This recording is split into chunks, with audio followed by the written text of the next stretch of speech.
Welcome to Love to See It, a podcast about what it even means to be in a situationship. And when a woman has proven she's worthy of more. A little housekeeping before we dive into Love Island Season 8, episodes 26 to 31. If you somehow missed the news, Emma is on maternity leave. You just heard the voice of our longtime friend and colleague, Lee Blickley, who has taken over the co host seat in her absence, and we're so grateful to have her here. I'm grateful to be here, and I hope baby's doing well and Emma's doing well. Yes, and hopefully I think she might pop on to give some Love Island takes before the season is over, so stay Yay, I know tuned. she's been watching because, She when you has. have a newborn, what else is there to do but binge Love Island? Exactly. If you've missed our earlier coverage of Love Island, just scroll back in the feed, it's all there. And Rich Text is now on Patreon, and you won't want to miss last week's episode, which is an interview with journalist Anna Peel about her new book, Enter the Villa: The Unauthorized Reality Behind Love Island. It is so full of juicy tidbits and insights. We had a ton of fun discussing the franchise more broadly, some of our takeaways from this season. So you can find that at patreon.com/richtext. All right, Lee, let's dive in. So much. Can When you I went back, believe? I was like, what episode did we start at? It was still movie night. I know. I used to, the first line of the doc is movie night resumes. I'm like, movie night. Was I ever so young? We're still in the middle of movie night here in the Love to See It universe. And the first clip of episode 26 is a Disgusting Brothers compilation. Casey and Corbin just like talking their shit all through Casa to the horror of the women. Casey saying he's more attracted to Titi. He doesn't have to beg for kisses. Corbin comparing the Villa girls to high schoolers, talking about Kenzie's rap sheet and how she gave him the ick. It's all there. Yep. And of course, the Casa girls also talking shit about the Villa girls, Yes. especially Kenzie. Poor Yeah. Kenzie. She's really had a week. She's had a This, tough week. yeah. Some consequences of her own actions, but I would say maybe just a little extra splash of misery. Corbin does his Corbin thing, which is to half-heartedly apologize because he knows that's the strategic move and he doesn't care.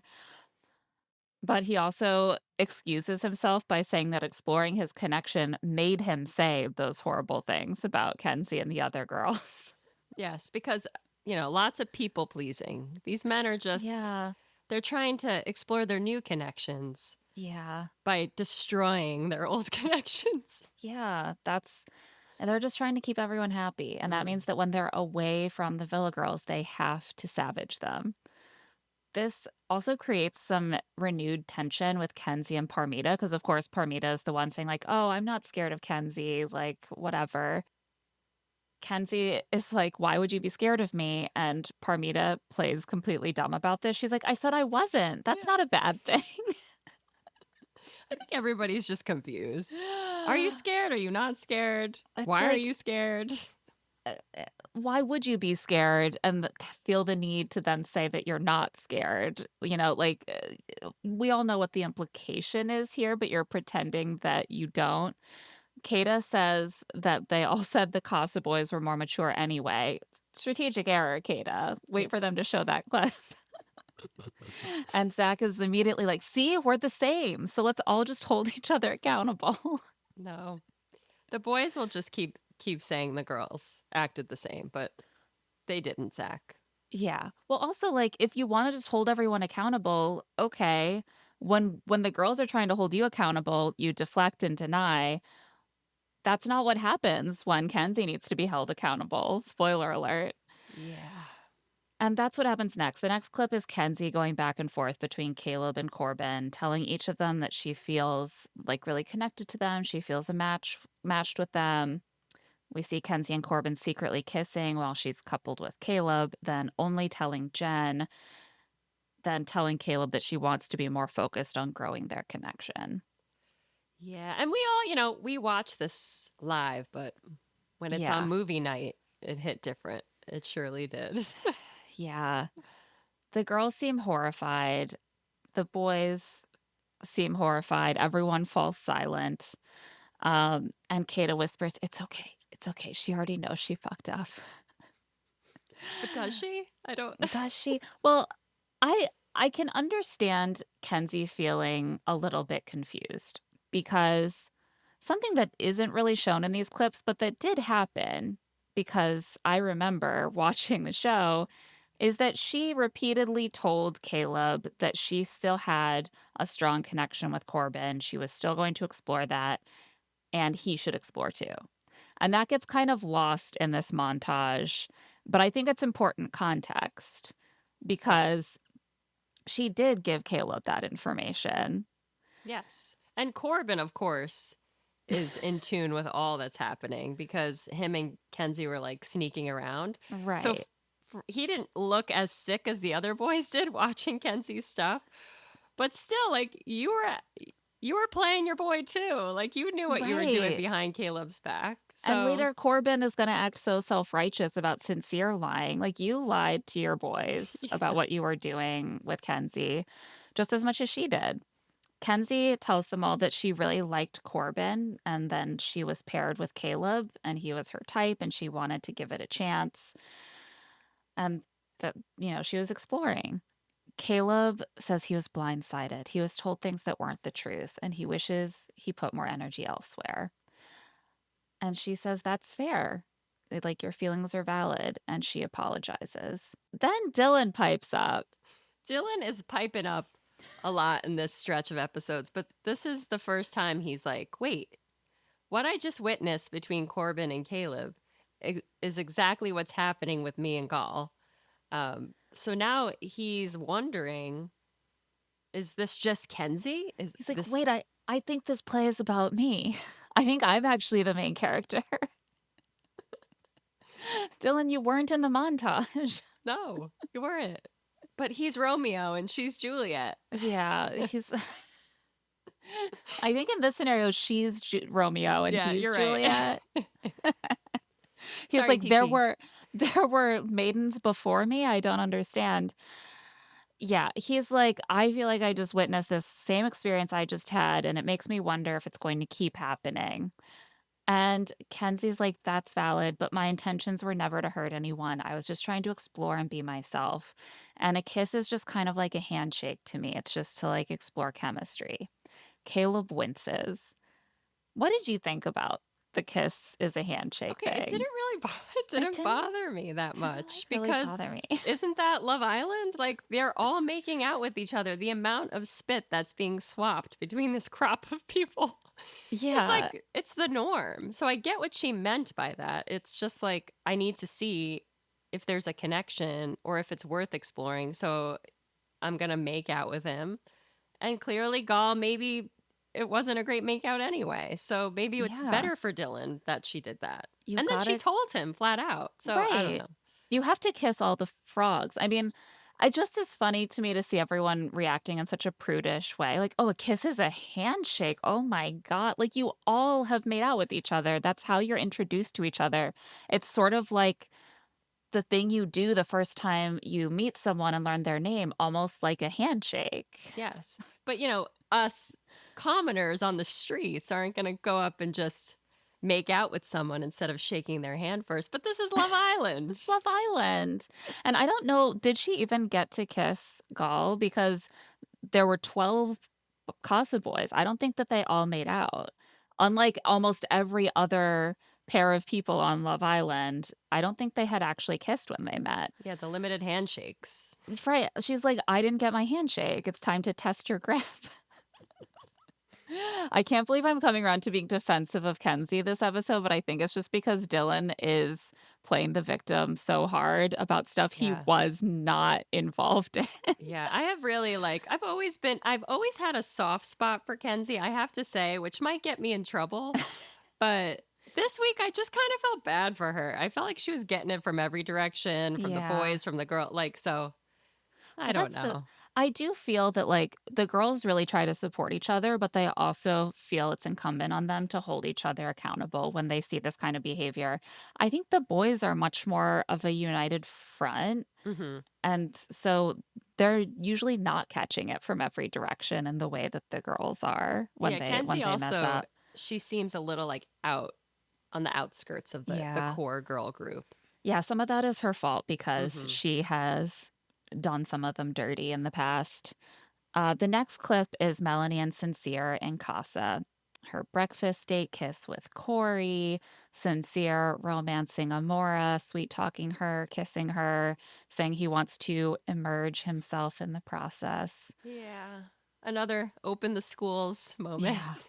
I saw some people saying that emerge actually is a synonym for immerse, and it is an archaic, basically unused synonym. So I don't think that Yeah. that's what he was intending to do. No. I just see emerge like I emerged myself in a pool Yeah. of water, you know? Yeah, that's what he's trying to say, but, like, that's not how it's used anymore. I I think it's also interesting how it catches on. Yeah, yeah, yeah. No, just like emerge. All the guys start saying, "I wanna emerge myself in They learn a this." lot. They learn a lot in the villa. They're learning the wrong It's like things from summer each other. school. Yeah. Melanie asks for Anaya's hand as she watches this because it's so hard to watch. She gets very, like, quiet and small again, and she's watching Sincere and Amora talking about the strength of their connection and kissing so much. And then as the grand finale, we see that scene from the Casa recoupling when Sincere tells Amora that if they had more time, she would have been the one, no doubt about it. I missed, yeah, well, did we get to see that? We, We saw it yeah, on After Sun. after sun. Because I Yeah. was like, that shocked me. And that had to, well, it clearly shocked Melanie. But I think it That shocked everybody. Like, what are you doing saying things like yeah. that? Well, like, you Amora, don't have to too. say that. You're dumping her. You don't have to now you're now you're taking away from both of your connections because Hmm. you're dumping her and you're then talking down on your connection with Melanie by saying she wouldn't be the one if you'd had more time with Amora. Yeah. You got to protect your connections, Sincere. I feel like in this moment, it actually does feel like people pleasing Oh, yeah. because what is he even getting out of that? And let me tell you, the people are pleasing Sincere because everybody is defending him. Like, Oh my God. I don't understand what you watched that movie night didn't like scare you a bit or want you to like maybe protect Melanie and not Sincere. I don't know. No, Amora immediately makes a comment that she's like, "Oh, well, I'm glad you explored too. Like I can see that you explored." She kissed Corey one time Yeah. and she sat around being like, "Oh, I miss Sincere. I miss my man. Like I have to make myself explore because I can see that he is exploring. I guess I'll kiss Corey one time." It Yeah, is and it was like the not last the same. day. It was like the day he made, yeah, the breakfast date. Yeah. Like I'm sorry, that's not ugh. You guys did what you did in Casa. Don't try Hmm. to make yourselves feel better by acting like Melanie did the same thing. Bryce tells her that Sincere said he could only see himself outside with Melanie. Okay, Bryce. Great. Great, but like we just saw that Amora was the one. Right. Amora would have been the one if he'd If she had more started on day time. one. So I don't know, Bryce. Your words aren't really Right. Have you helping. noticed, Bryce, that his words are meaningless? And Melanie really focuses in on this comment. She's like, well, if it would have been Amora, then you should have just picked her. If you felt that after 3 days, like just which obviously, like if you think that someone would be the one with more time, then you make the time to spend to spend with Yeah. them. Hmm. Sincere gets really defensive. He starts comparing his actions to what Melanie did to Corbin. And Melanie points out that she never actually kissed Corbin outside of a challenge. She never lied to Sincere about Corbin. Sincere keeps trying to like argue back with her about this. And finally, Bryce has to be like, man, you just have to say you're right. Just say you're right. Bryce, you know, the voice of reason here. I saw some criticism that he was like trying to get Sincere to sort of manipulate Melanie. I think you can read this in two ways. One is that he's like, just yes, her, just say what she needs to hear so that she'll back off. The other is that Sincere does just need to take accountability and Yeah. admit that Melanie is right and not argue with her or try to claim that what she has done is just as bad. Yeah, I think he was just trying to like rein in Sincere a bit and be like, let's wrap this up. It's like, please just say Just you're stop right. talking. Yeah. Sincere says that he's grown so much, and Amora points out that it's at the expense of others. Hmm. Sincere immediately absorbs this and starts saying it like it was his own idea, which is sort of one of his moves. Sincere tells Melanie that he's fixing it and he's showing her with his actions. And Melanie says, "What actions? You made me breakfast? Thank you." Casa was supposed to be the action. It's true. Sincere, like, that's the only thing most of them do is make Yeah. pancakes and sausage in the morning. Like, these guys don't realize, like, women need a little bit more. Like, where's lunch? Right, Where's literally, dinner? where's lunch? Where's dinner? I need a whole set of meals to get I through mean, the I day. do actually think about that a lot. I'm like, where are they eating? Okay, Like, is there catering there? I think that they are taken separated by gender for catered lunch and dinner, is my understanding. And there's no filming, and they're not allowed to talk about anything that's going on with their relationships or the show. And then they can have like grilled cheese at night if they want Thank you for something. this pertinent information. Sorry It's for so that pivot. I important. really did mean lunch. Yeah. But that would make it all the more of a gesture if he made her lunch on top of the catered lunch. But like this is also I I think Melanie and I had the same slightly delusional mindset, which is like Sincere has had his exploring. He's really damaged his relationship with how he did that. And now Casa is almost his opportunity to prove to the world and to Melanie that he's changed. And what a golden opportunity laid out for you on a platter to fix the relationship and to fix your reputation with America. And it was like halfway through Casa before I was like, okay, he's really not doing that. Why is he not doing that? No, he's not. He's just like playing house with Amora now for what?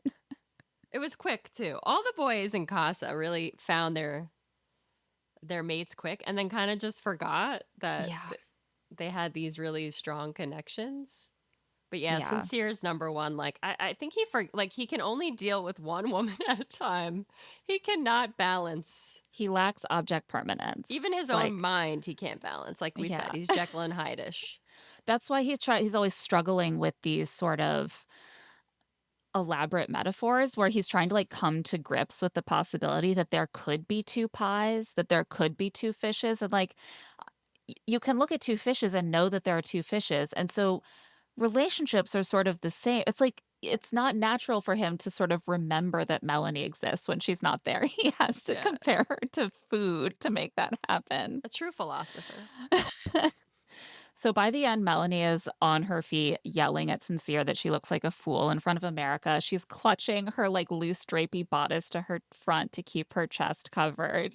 I really felt for her that she was wearing such an impractical garment Yeah, for this scene. for movie night. That's why we wear pajamas. You know. Literally. I always try to be prepared to not have to ensure that my nipples are covered during a big argument.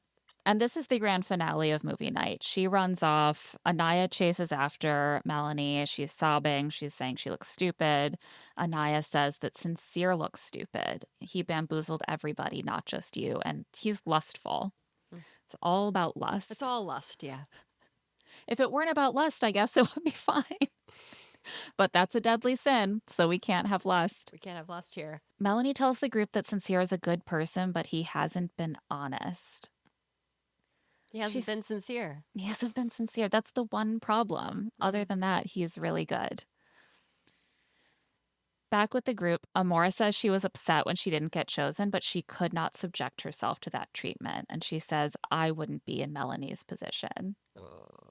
Yeah, that was a little rude. That was a I was little like, dig. First of all, you would because you saw how he behaved and you still pursued something with him in Casa, and then he rejected you.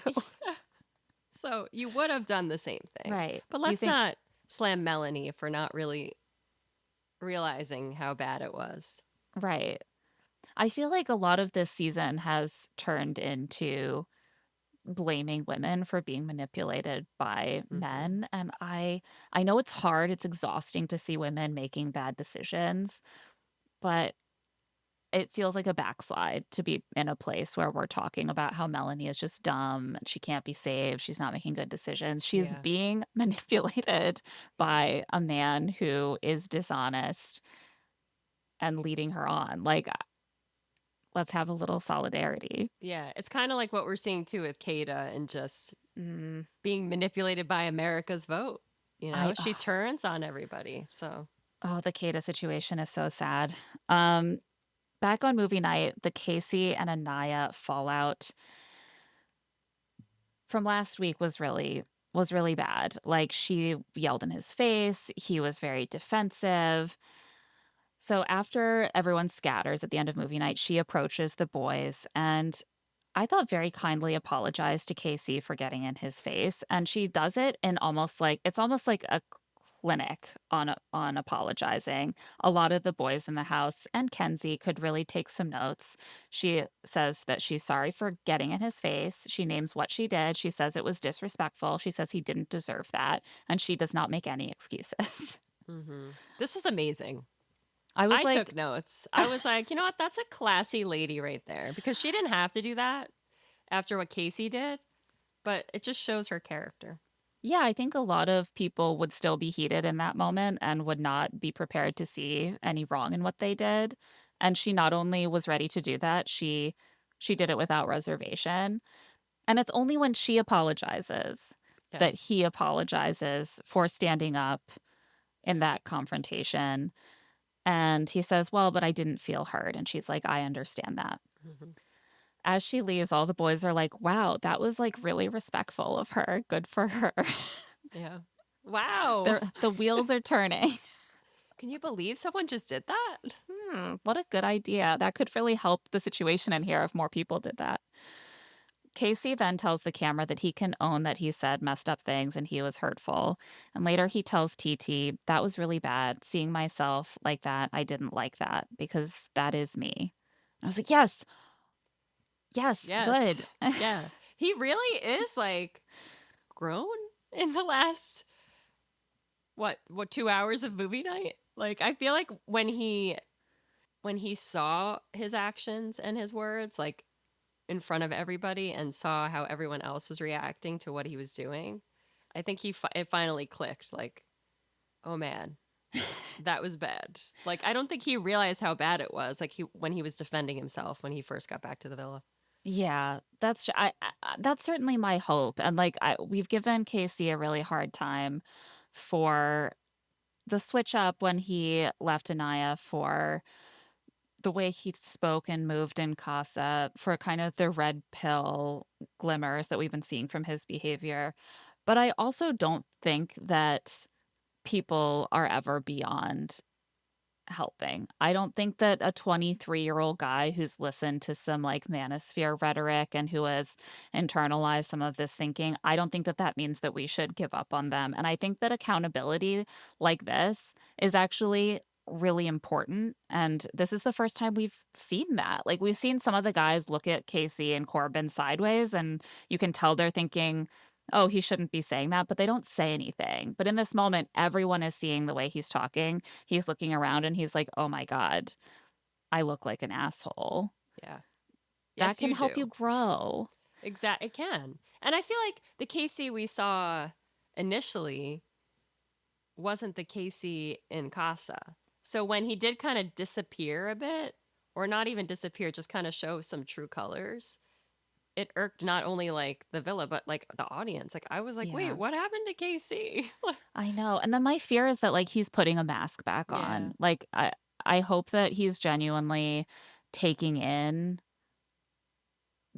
what's uncomfortable about seeing himself like that, taking in the feedback and learning, and not just saying, "Oh, I have to cover this up again in order Yeah. to get what I want." Because I do think that if you genuinely are open to it, you can change. People can change. This beautiful Claire. Anaya tells Carl that she's worried she looked crazy, and he's like, "You put your heart out there, and it bit you in the ass. So you spoke your piece. You got it off your chest." And he holds her comfortingly.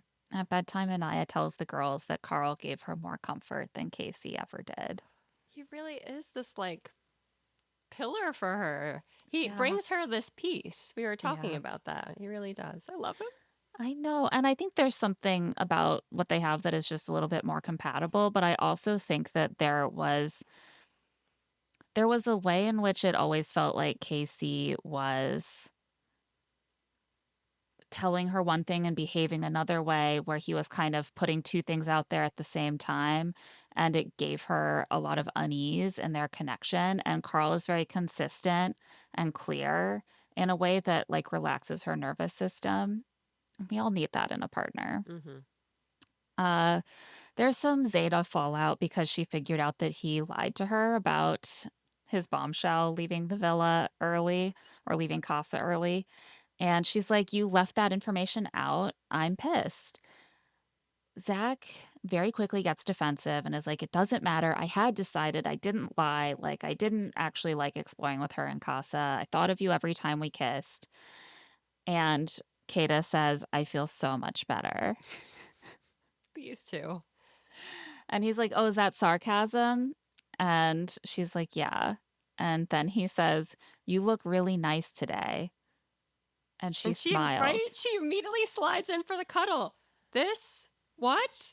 Kayda. This happens every time. There's something about like Zach's, I don't know, his way with words or something that gets her. Like, he kind of tricks her into being like, I'm angry, but I'm not because that was so sweet. Or he kind of Right. changes the subject with like humor or a story or like, you look beautiful or, Right. And then, I think we've probably all had a conflict with someone who does this, where they just sort of charm or flirt or deflect or try to be like, "Oh, I'm such a cheeky monkey. How can you stay mad at me?"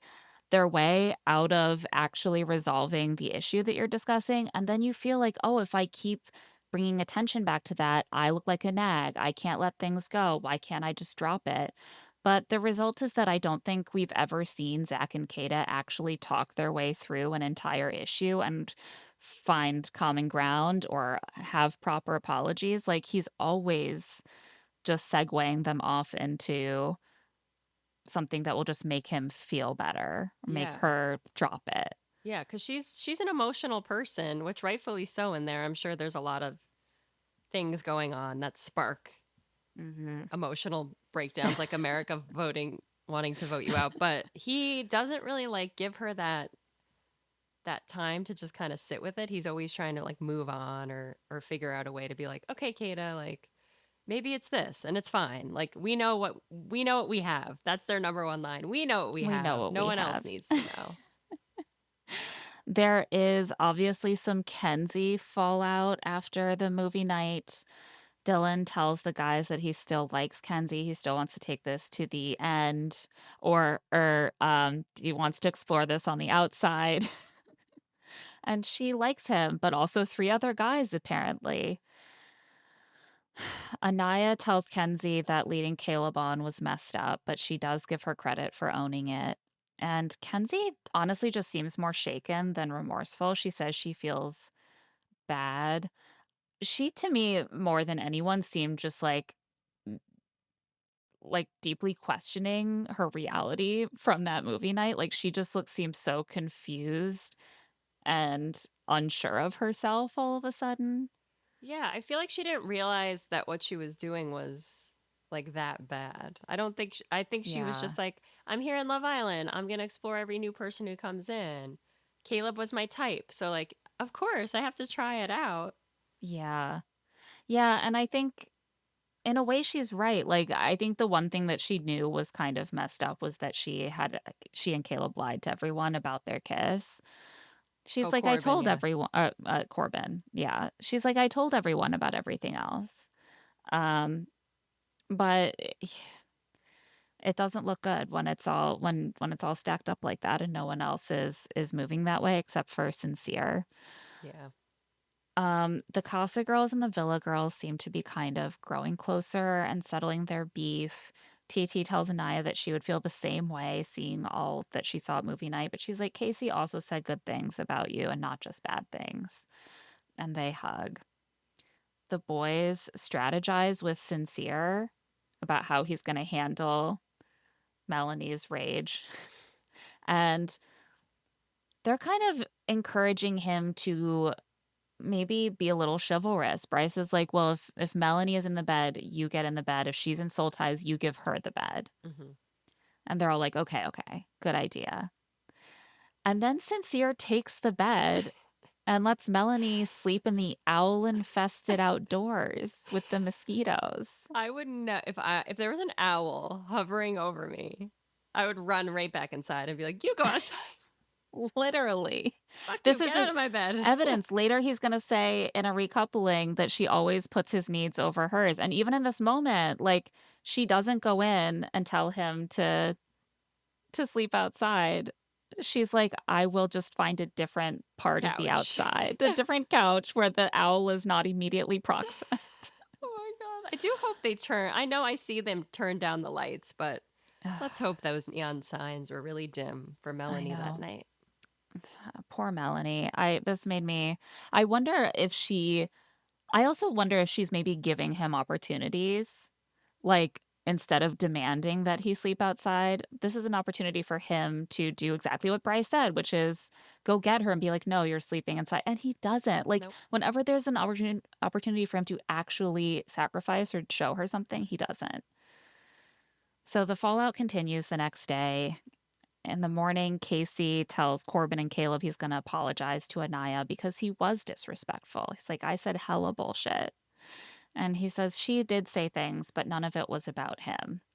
Exactly. He's like, I see the difference. I know that I messed up. Yeah.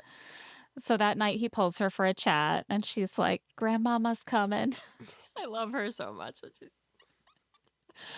Like, now that they're not together, she has shown an admirable, I think, quickness to just make light of everything. And she's happier. She definitely seems Yeah. like calmer and happier and just more herself. She's like having fun. Good for Anaya. He tells her that he said a lot of bullshit that he was embarrassed of. He's like, I just cringed at most of the stuff I was saying. And then he tells her he was holding shit in because he didn't want to keep arguing and he built up resentment she didn't know about. His feelings weren't fake and she wasn't a safe option, but he understands if she hates him and he's sorry. Big boy words. Like, I was kind of impressed. I was me like, too. first of all, that's exactly what all of his critics were saying happened. And Mhm. for him to, first of all, admit it, but also have the self awareness to recognize it, I was not expecting. Me neither. This was very, like this little chit chat between them, very grown, very mature. I was proud. Yeah. I was proud of them. Me too. And she does forgive him. She's like, I really do care about you. I respect your apology. I don't want to argue. I just want you to be happy. And they both are like, your new connection is so great for you. And this time she does agree to hug him. Casey tells the camera that he doesn't want to make TT feel the way he made Anaya feel because it is cowardly. I was like, yes, accountability matters. Yes, Accountability right? matters. If we don't want to have a world full of red pill incel men, it matters. And he even said cowardly. Oh my gosh. It's Yeah. like, see? He's like, oh, if I don't want to hear that word, then I should not exhibit that behavior. And Mhm. so I will work on that. Yes, good. Caleb and Jaden are rocky. All out. They've gone from never being on the screen to being rocky. Very rocky. Caleb tells the guys that things have plateaued with Jaden and he doesn't feel like she's into him because she doesn't give him compliments unless he says it first and then she'll be like, oh, you too. This guy, he's just like, he needs someone to be like, I love your outfit. Yeah, like, I get it. I also like it when a guy says, I like your outfit. But I'm not seeing much like hustle in him. And I think that was kind of his downfall with Kenzie too, where she did tell him to explore. She did tell him she still was into Corbin. And he just kind of waited for her to hopefully choose him anyway. Like, you gotta Yeah. grind out there, you Yeah. know? Which is why he wasn't really on our screens. 'Cause Yeah. I think he was either like sipping a smoothie or asking girls, give me a compliment. Yeah. That's about it.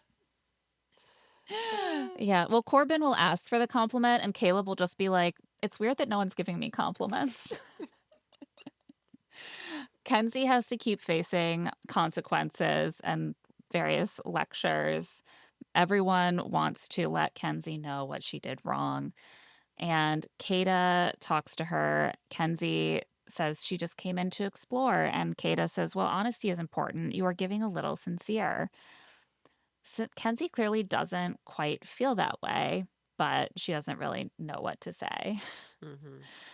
That night, Kenzie pulls Dylan to apologize again for upsetting him, and she says the realest thing she's gotten out of this experience is him. And he laughs with joy. She tells the camera that she's more closed off now. Oh my God, how many times does she apologize to Dylan? Like, It just like keeps going. And at mm-mm. this point I was like, okay, he's a little triggered. The thing with Gull just happened. Okay. I don't understand why it keeps happening Yeah. after this episode. Sincere also has some lectures coming his way, including from Anaya, who not only saw him gaslighting her good friend, but also found out that he was sort of not defending her to KC behind her back. And they were supposed to be such good friends. So she's like, look, Sincere, I'm really disappointed in you. And he says he's disappointed in himself too. He really values her friendship and he wasn't defending her. She says, I feel like you're just playing everybody in this bitch. And he's like, I feel bad. And Anaya says, you should You feel should feel bad. bad. Sit with that. Yeah.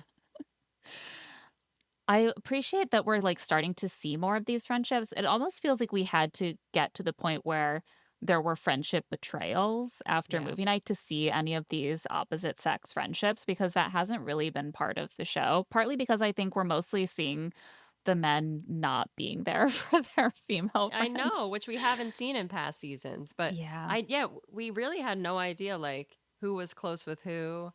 Like I knew Zach and Bryce were close, but then Right. this week I also learned that Trinity and Kayda, like they're kind of like a foursome. I learned that Kenzie still thinks that she and Melanie are close. I I I did they speak? I think Kenzie is the only person who thought that. Um, but Sincere is going through his redemption arc now. So he sits Melanie down and says he spent the whole day thinking about why he has continually lied to her and jerked her around. And he says it's because he's a people pleaser and he has been since childhood. And Melanie, I had to give her claps for this because she immediately clocks this as bullshit. She's like, what about you and Soul was people pleasing? You were trying to please yourself. Yeah. And then he's like, it was just disrespect.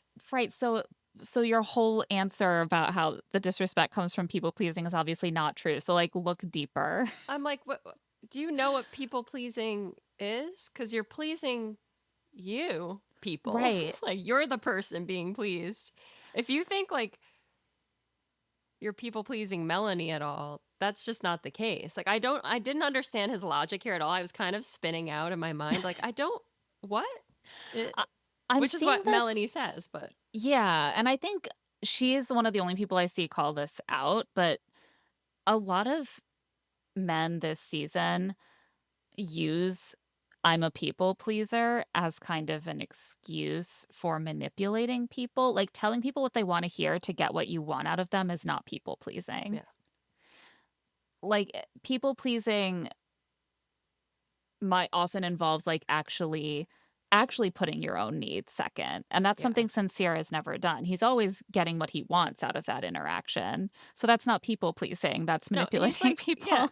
and love bombing. Like that's just Right. what he does to Melanie. Like Right. he tells her what she wants to hear so that she will forgive him or sleep in Yeah. bed with him or, as we see later in this series of episodes. Yeah. He's going to marry her. Like, he's just trying to tell her all this stuff. That's not people pleasing. No. No, he's future fantasizing or Mm. whatever. What he's selling her a future that doesn't exist. Melanie tells him that she just can't believe anything he says anymore. She spent the whole summer crying.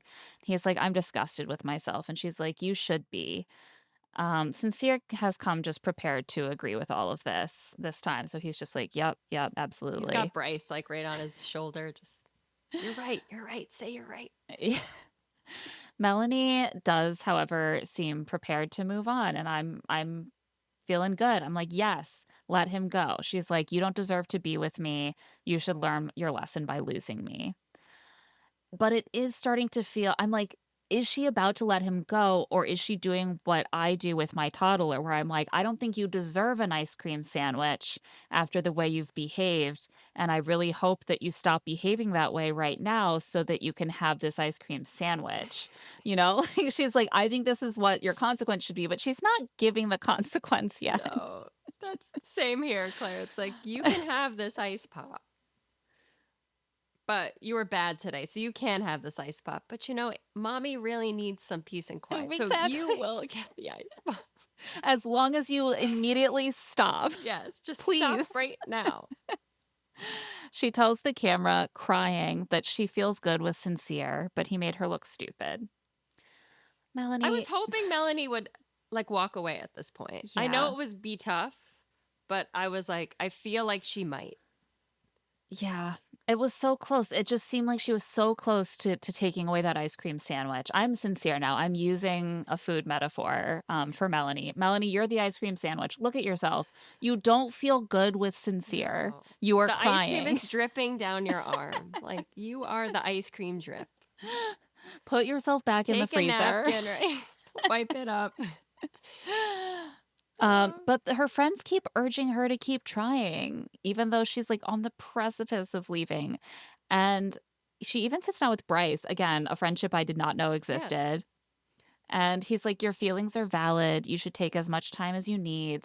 I think he really does like you. He's just stupid. And I think he's learning. The optics are bad, but I do think it can be fixed.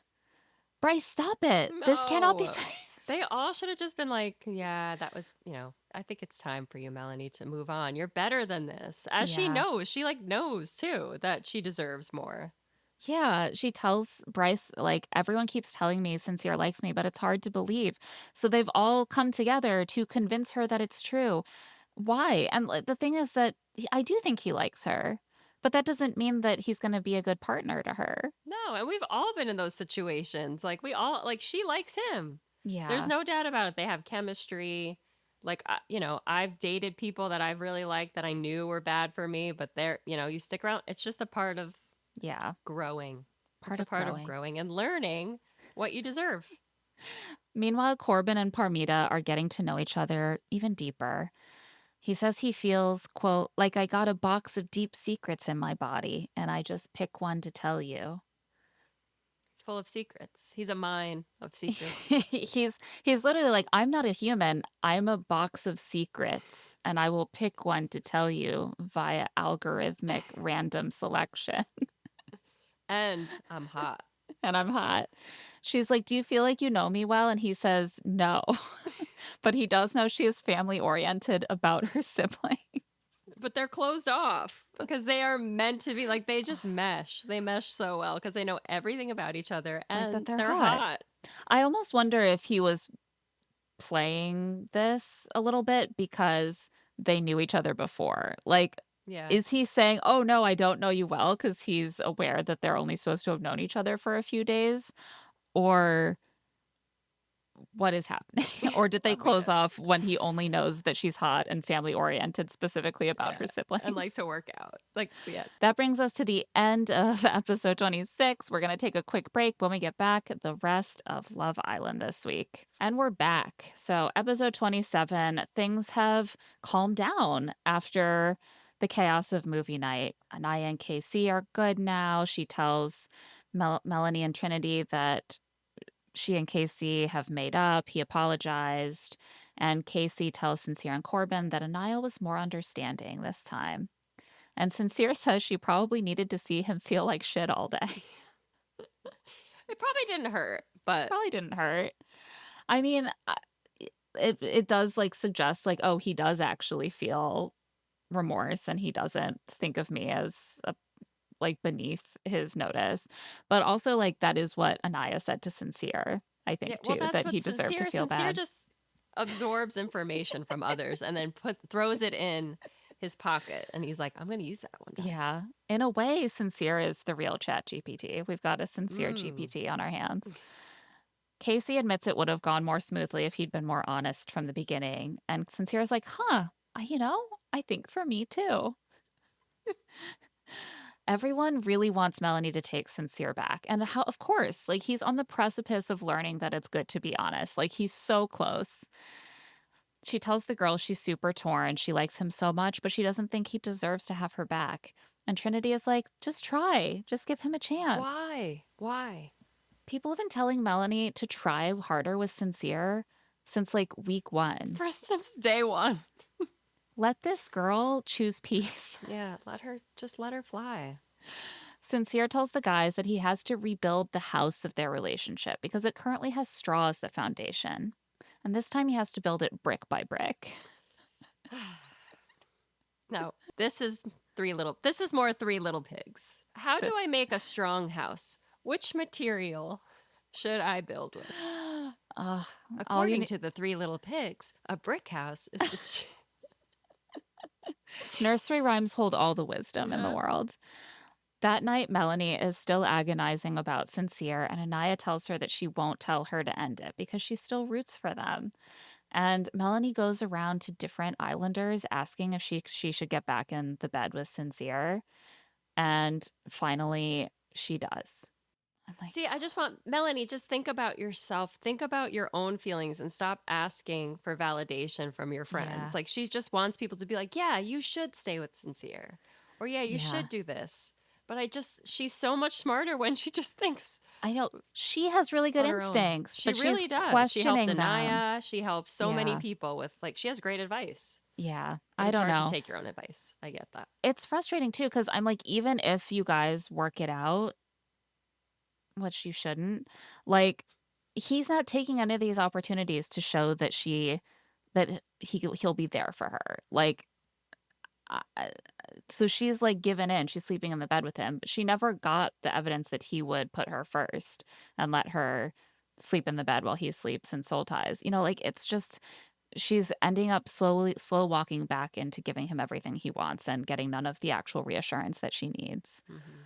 The next morning, Anaya gets into it again with Melanie about this, and it's like playful. They're kind of like joking around.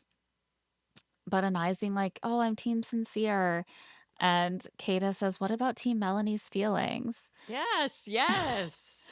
And Anaya says, I'm always Team Melanie's feelings. If you don't want to fuck with him, then don't fuck with him. But she's like screaming. I think the boys can hear her, right? They're like, what is happening in there? No, so many, like Trinity and Anaya, like, I feel like they all still have this kind of rosy vision of what Melanie and Sincere have. And part of me wonders if it's just strategic. Like, it would be, first of all, they don't want Melanie to leave. She's their friend. And who else is she going to couple up with? No one. Like, that part of the show is ended. But also, like, sometimes when you try to tell your friend that the guy she's dating is no good for her, it only makes them feel like it's us, like it's them against the world. Mm-hmm. And maybe they would rather just tell Melanie the thing that will not be a wedge, between them. Like, oh, if we start going against Sincere and they make up, then we're going to be the enemy. Yeah, see, I thought you were going in the way of like, they want that prize money in the end, and they know if she sticks with Sincere, America's going to give them the boot. And I was like, Claire, do you think they're that? Is this Survivor? Not my girls, not the core 4.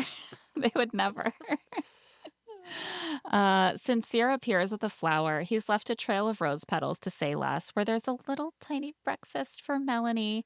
He gets it now. She deserves this stuff. Like, this is your grand gesture after everything you've put her through is literally just the same thing you do every morning, but you put the plate and say less. Get out of here. Go. Go away. Also, Corey already did this. Like, think of something else. And better, he set up, and I'm not a Corey stan, but like he set up more of a date than you did. You just put her plate in soul tie and say less. And again, he just passed up on 2 opportunities to be like, you need to take the bed. I'm going to spend the night in soul ties thinking about what the fuck I did. But instead he's like, let me just pick a random flower off the set I and know. give it to you with your breakfast. And I just like know. I do every morning, we'll just go to a new location. Do a gesture that involves actual sacrifice, Mm, and then we can start to think about talking. If you're not, if even if you are just going to do fun romantic gestures that are fun for you too, at least put more effort into them. Like, yeah, he's doing the bare minimum of everything. I know. He's making me so mad. Caleb and Jaden finally air out their issues this episode. Remember them? Every time you say Jaden, I'm like, I have Who? to remind myself. Oh, right, right.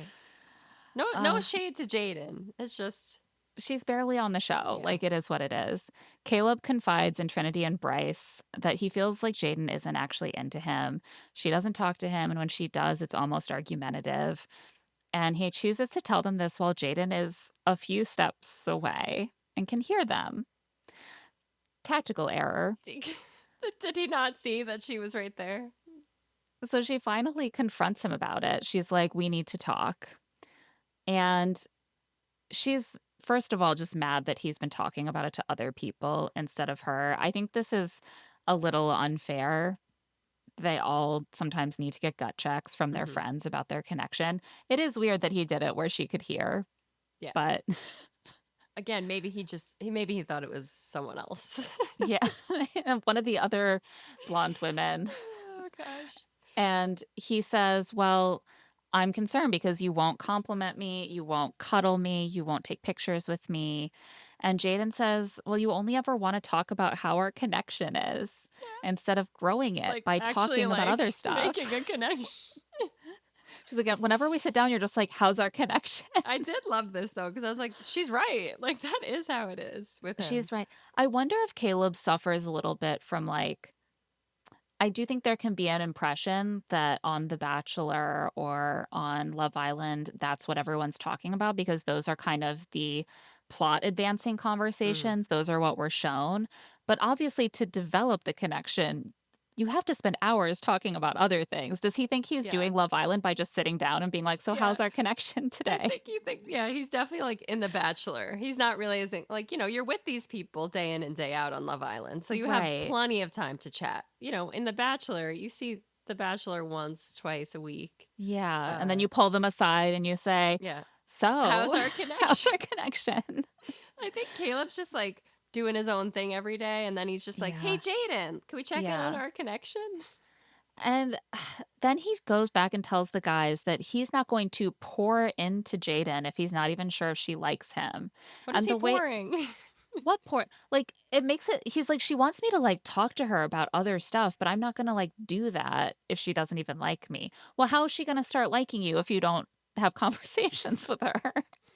I don't know. I think I'm confused. he's young. He's got He a is lot to young. learn. He's got a lot to learn. And he's benefited a lot. I get a little irritable because he seems sweet. And then when he gets screen time, I'm like, I think you're benefiting a lot from how bad the other men are Hmm. and how little you're on screen because it's giving low effort. Yeah, very low. The next day, they do make up. He tells Jaden that he went to his friends first because he used to always tell his siblings first when he was having an issue. How would you feel if you heard that from someone you were Yeah, I dating? don't know if like I'm gonna like run to my brothers and be like, guys, let me Yeah. tell you. Well, I learned personally not to do that because my brothers would never forget it. Yeah, And yeah. same with my dad. I'm like, I don't talk to my family about relationship stuff anymore because they're going to be around forever and they do hold grudges. Yeah, so they will hold on to that information. They'll bring it back up too if it's something bad. Yeah. Jen's thing this episode is that she's just over it. Jen's still here, but she's not having a good time anymore. Gaul made her pancakes even though they broke up, and he didn't put maple syrup on them. And she's like, he doesn't know how to do anything except make coffee. I hate men. They all suck. I'm tired of being alone. I love Jen in this moment. I really do. Because yes, who would forget maple syrup on Who would forget pancakes? maple syrup? God, gal.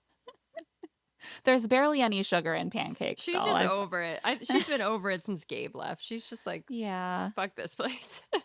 I was like, this is a little harsh, but she's having a tough week. Yeah. She's at the, wit's end. She's done. She's Yeah. too hot for this.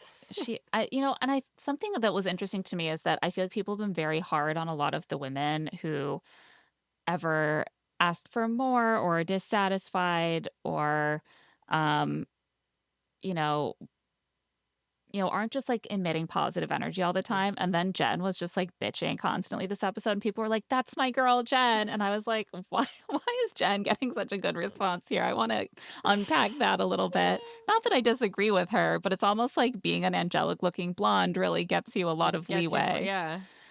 A text arrives. There will be a recoupling tonight, and the boys will be choosing this time. Like for the first time, it's just the boys choosing. Yeah. Caleb and Jaden have a performance review conversation where he asks whether he's been meeting her expectations, and she says yes, but she feels like she's not meeting his expectations, so she will work on that. And he says, "Thank you." And he's like, "And what are my expectations again? I can't." Oh, right. How's our connection? I mean, she is meeting his expectations right now because they're talking about their connection and whether it's growing in this very moment. I guess she needs to be like taking more selfies with him. This was just, I've never seen a more like 5-minute meeting with your manager Yeah. type conversation Yeah. on this show. I love your white t-shirt and I love your Wrangler jeans and your cowboy boots and your cowboy hat. Am I Checking doing that good? off the list, checking that off. I've got to hit Mm-hmm. all my checkpoints before lunchtime so we can go to Chopped. Gal is entertaining Jen again, as well as Amora, now that there's a recoupling. And I was like, wait, what? I thought Jen and Gal like hated each other now. And suddenly it's like, well, there's a recoupling, so maybe we'll date. Yeah. Because, well, Jen feels like you have to, I'm the reason you're here. So if you don't recouple with me. Yeah, I didn't love this. Yeah. Jen doesn't really have any options because everyone's kind of in their couples except Dylan and Kenzie are new, but he said he doesn't want to explore anyone else except for Kenzie. So like Gal is still kind of her only option, right? She wants to stay. I get that. Um, but there is this way where she knows he's not going to pick her because they don't like each other at all now, and that comes out as this like resentment that he gets to pick. Yeah. I'm like, that's the game. But also, You like, do you picked want to stay? him. Like, Why do you Jen, want to who is stay? here for you? You don't really Right. even like Gaul. I don't think she likes anyone else. Like, she didn't really express anything in Dylan. I, yeah, I don't know. Jen, just say ta ta. Just be like, peace. Had fun. It's time for me to go. I felt like I was kind of annoyed by the entitlement that was like, well, I brought him in, so he should have to keep me. And if he doesn't, that's kind of messed up. Yeah, That's not how it works. no. You picked him of your own free will, knowing that he wanted to explore Kenzie as well. He explored Kenzie. You guys were not a match. You lost the game. Yeah. And now he has Amora, and like, just, yeah, you're not entitled to anything on Love Island, sadly. I Like, was surprised by how many people seem to agree with this, that like it's messed up that he should have the power. Now, that's how these games work. The power goes back and forth. mhm. Like you make a wrong move, oops, now you're getting dumped by the bombshell you brought in. That's completely normal. But then he tells Amora that he wonders if Jen just wants to talk to him now because of the text. And Amora says, well, she's been dogging you in the dressing room. Which is true. It Like, is she true. has really been not a Gaul fan in the Not a dressing golfing. room. And now all of a sudden she's like, acting all sweet to him because she wants to stay. Yeah. I this is a violation of like the code of silence around the dressing room for sure. And on the one hand, I'm like, ooh, you shouldn't sell out what your girl is saying in the dressing room. On the other hand, Gaul is a human, Hmm. and does he deserve to know that Jen is sweet talking him to his face and then talking shit about him behind his back? I would want to know. Yeah. Also, Amora does want to stay too. So Yeah. it's part of her strategy to be like, you know what? I'm not talking badly about you behind your back, but she is. She is. The kids call that dirty macking, I've Mhm. learned. Ariana shows up in a barely there green draped dress. Time for the recoupling. Bryce chooses Trinity. Zach chooses Kayda, and he gives a speech about how obsessed he is with her and says, I love her. big smile. See, this is what I'm talking about, Zach. This is why people don't like you. Can't do Yeah, this, dude. Like, you can't do this. He thinks it's it's cute. no, it's not. It's and like maybe Kayda like likes that sort of sarcasm or just Yeah. lying. I don't know, but Dry I British don't. humor. Yes, I don't like it. I think that this on its own, I would be open to finding cute. I think sometimes people are very hard on like the inside jokes, like the kind of vibe that a couple can share between them. But it's along with all the like, well, I'm not making her breakfast today Yeah. because And I'm he's mad at also said her. like I love you in bed, but then he's like I didn't mean that I though. love Like you, but I'm or joking. We yeah, just I had want you sex. to Can be I my explore girlfriend bombshell? eventually, but not now.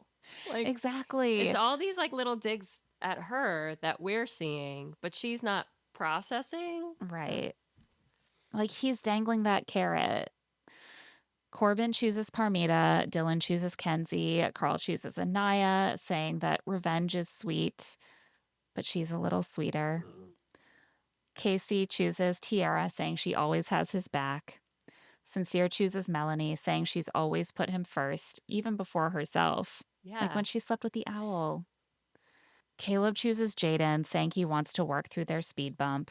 Gall is left to choose between Jen and Amora, and of course he picks Amora, meaning Jen is dumped from the island.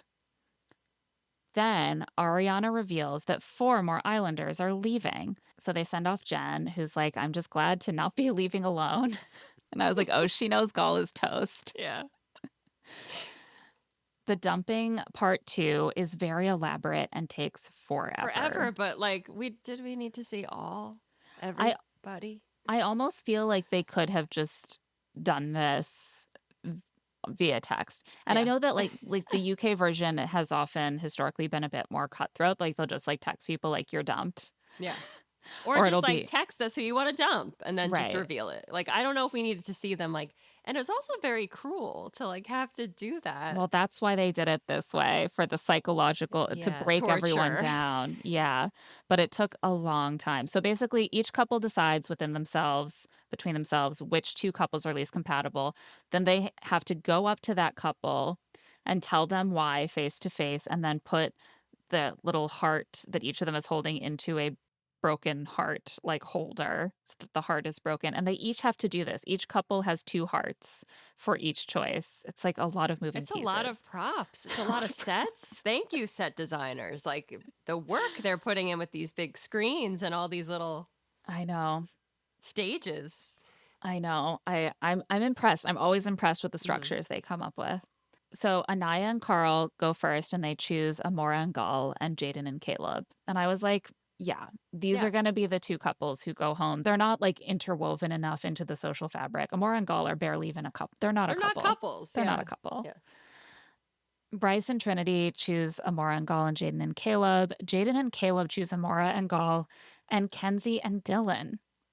And Caleb makes a lot of shady comments about how, given her past, he just doesn't trust she's giving it 100%. AKA him. Given him, I know. he Like, wants her gone. at a certain point, it just started to feel a little bit like slut shaming to me. Mm. Like, Kenzie has been with Dylan for like 4 days. Yeah. She explored one other person since she met him. That's Love Island to me. That's Yes. normal. She was honest about it. And Caleb thinks that she's just not the kind of person who can find love because she didn't pick him 2 weeks ago. Yeah. Like, I don't like how Kenzie's being treated, like in this moment too, where they're just like they do. I think Kenzie and Dylan do have a connection. I think people just have things against Kenzie, but she's yeah. in Love Island. She's one of the only girls that's like doing what many women on past seasons have done. That's all And I'm saying. I've been hearing a lot of criticism that the girls are too locked down this season. They're too prudish. They're not letting the boys explore. But when one of them explores, Mm-hmm. suddenly she's a slut. Slut. Like, I don't know. Um, Dylan and Kenzie choose Amora and Gall and Corbin and Parmita. Kenzie says their connection is based off of lust and him seeing himself in her because that's what he talks about is kind of like how much like himself he thinks Mm-hmm. Parmita is. And I thought that was interesting because we in the audience have all seen that, but I don't think I realized that some of the islanders also thought that, and it becomes clear that that is a point of conversation. Yeah. And I mean, she's not wrong. She's not Well, wrong. you don't really see their connection aside from the fact that they are attractive people. Yeah, and we know Uh, one day he's gonna pick something out of his big box of secrets in his yes. body and tell her.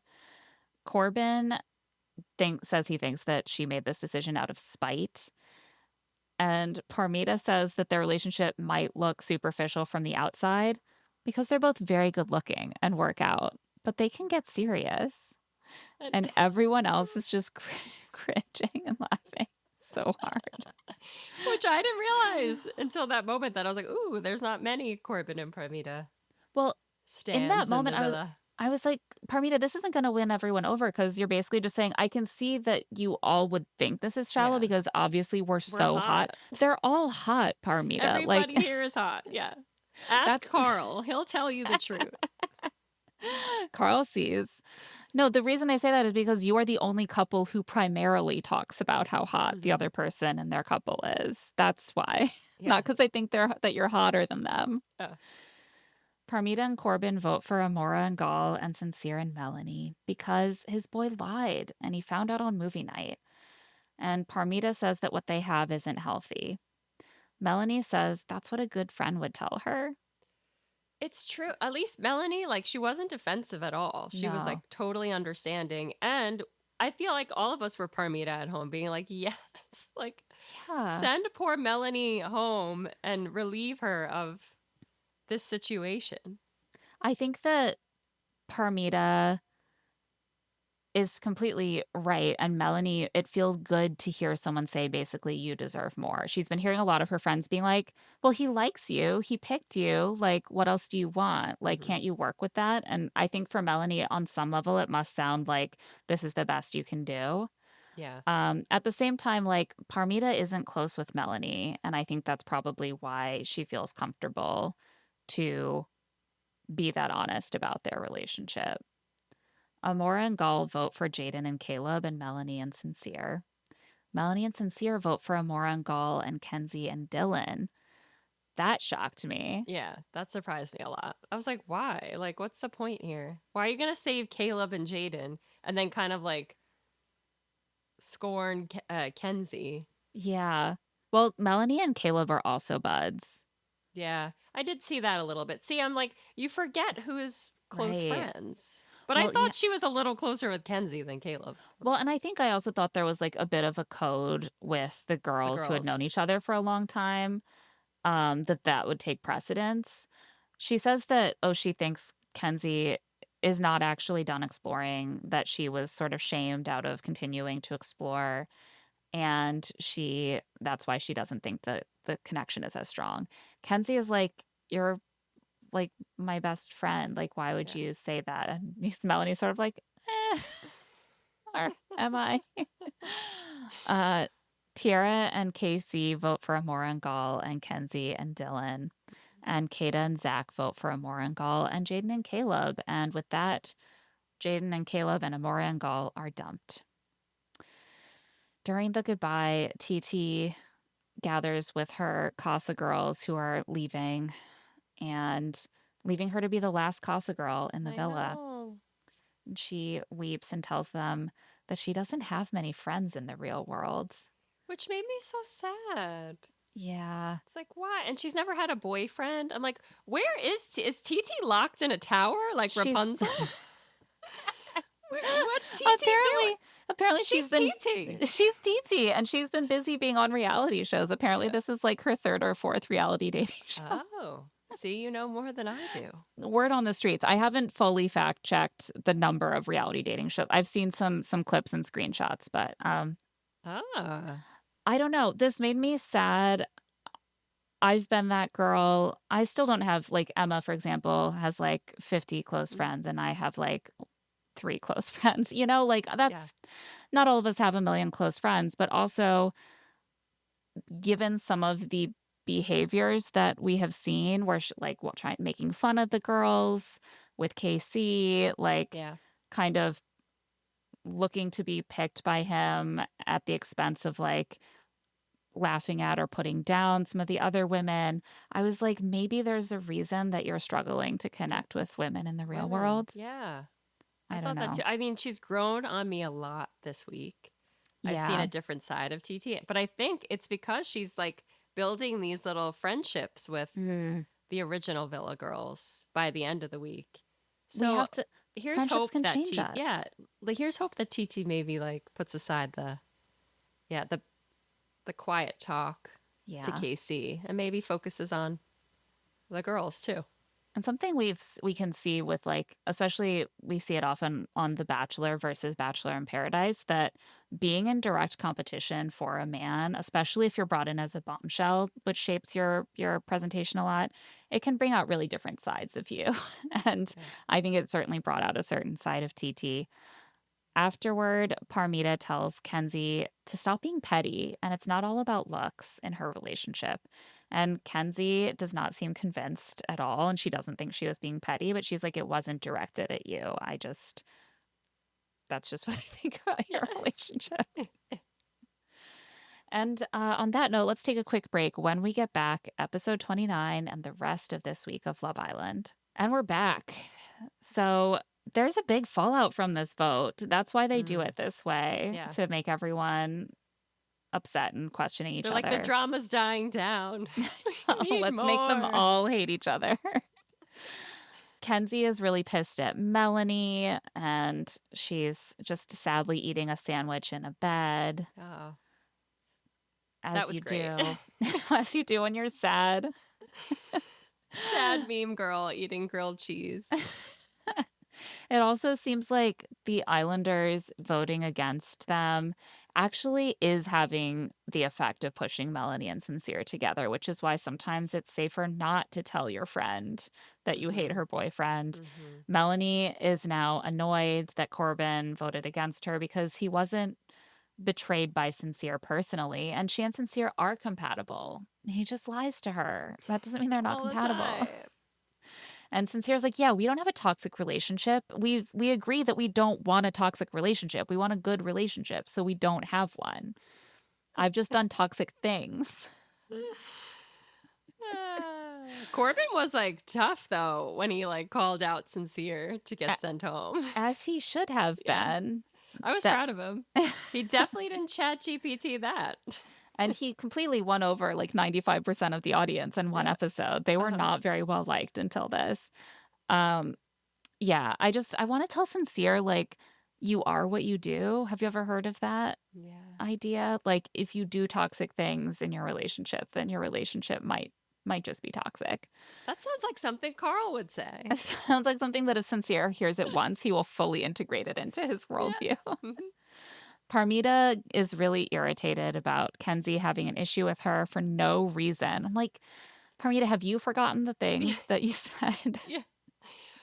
Oh my God. Have you forgotten Casa? And like the Yeah, girls watched, the everyone's makeout challenge? everyone's forgetting Casa already. Yeah. Everyone's forgetting movie night. Corbin is like, forget Kenzie, let her be. Let's talk about our connection. It's not about how beautiful you are. It's about your mindset and your goals. Like being hot, I assume. Her goal of being hot. And then he says, it's not something that's textbook at all. It's dead ass the world. It's dead ass the universe.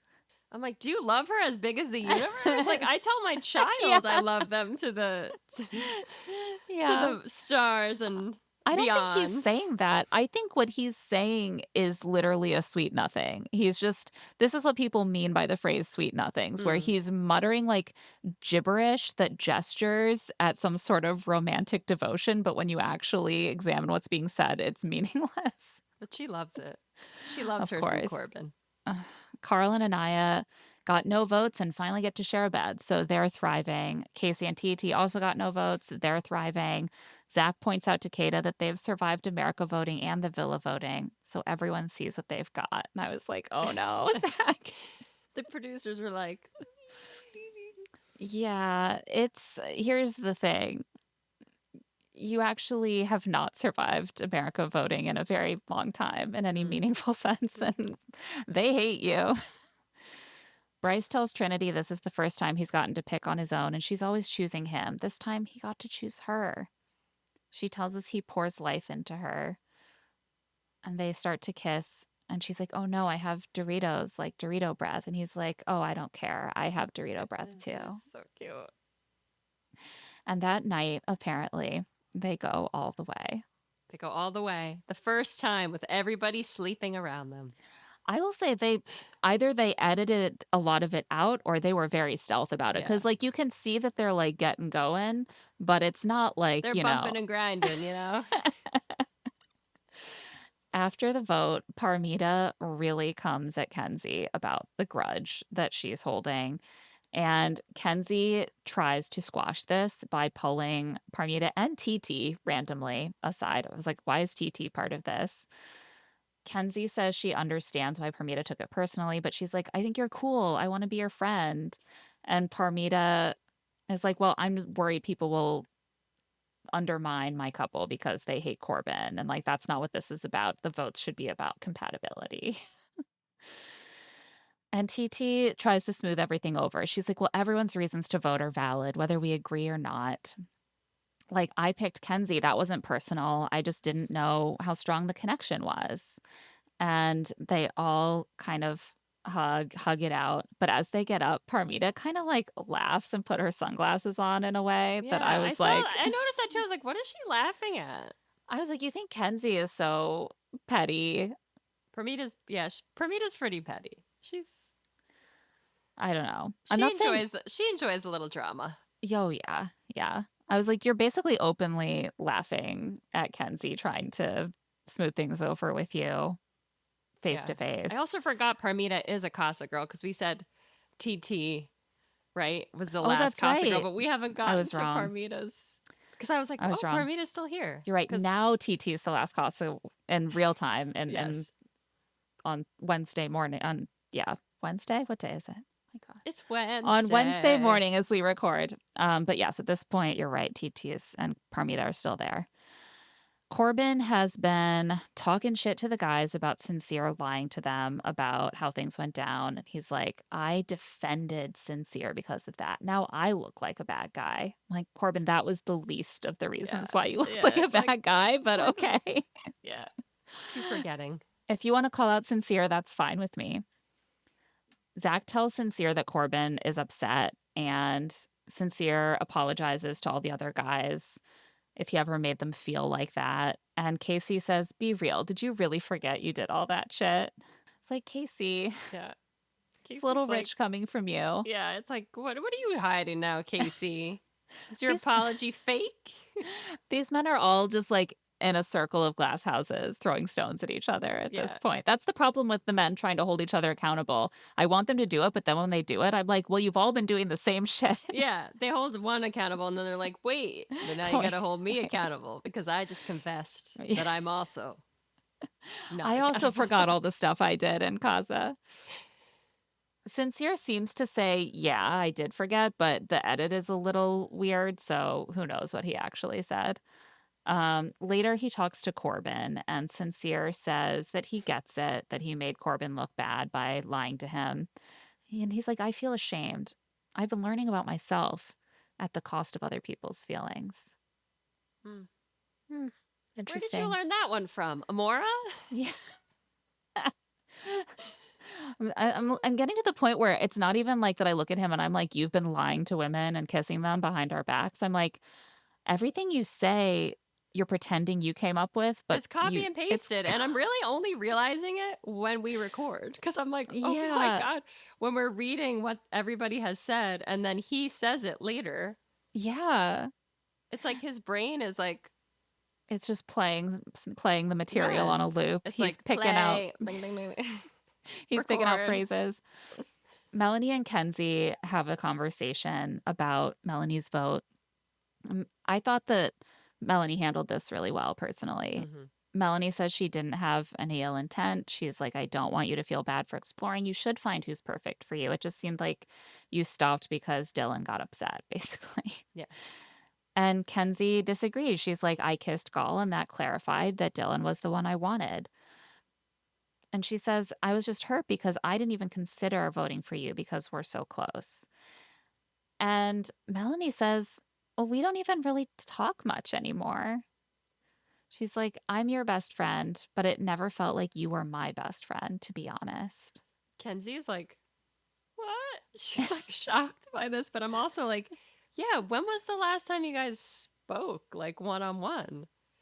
Right. Like, I feel like Kenzie has a rotating idea of who is her best friend based on, like, maybe who she needs in that moment, like, Hmm. whose support is benefiting her. But we haven't really seen her make any effort with Melanie since the whole Corbin situation, during which she went behind Melanie's back and talked shit about her to Hmm. her new best friend, Jen, Yeah. and Soul, and was spending a lot of time supporting Soul when Soul was at odds with Melanie. Like, do you think that Melanie is no longer observing the situation when you're not actively with her? Yeah. Well, that's what Melanie says. That she's like, you were always with Soul and you never checked up on me during the whole sincere back and forth. Yeah. But then Kenzie's like, but you're always with like Anaya and Trinity. And she's like, yeah, because they supported me. Right. Like She's you like, kind of disappeared. I was lonely and they were there for me. So, of course, I was.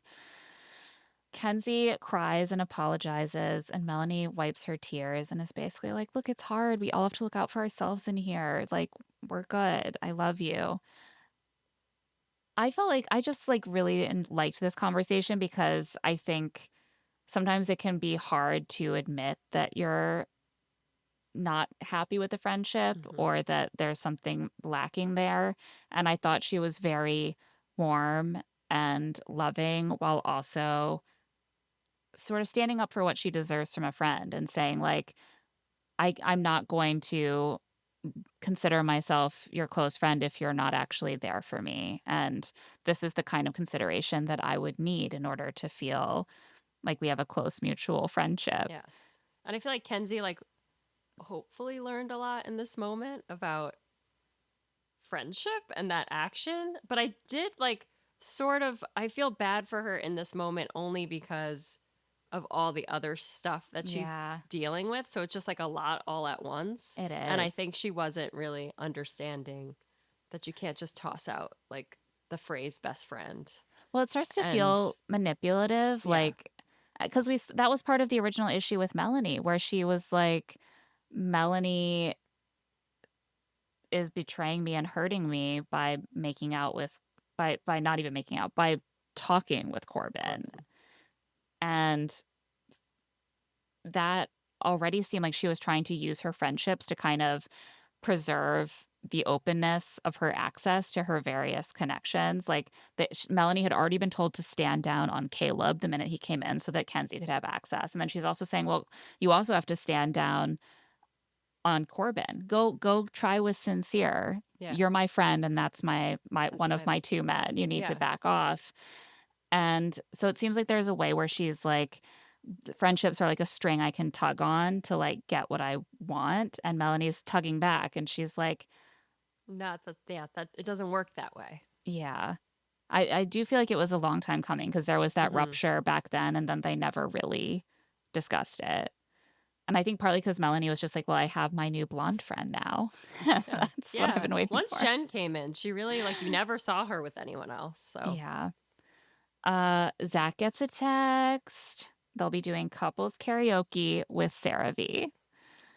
Parmita's like, I grew up singing. And she keeps trying to prove this by going like, ah, she's just like, ah, ah! Like, that's a vibrato right there. But ah.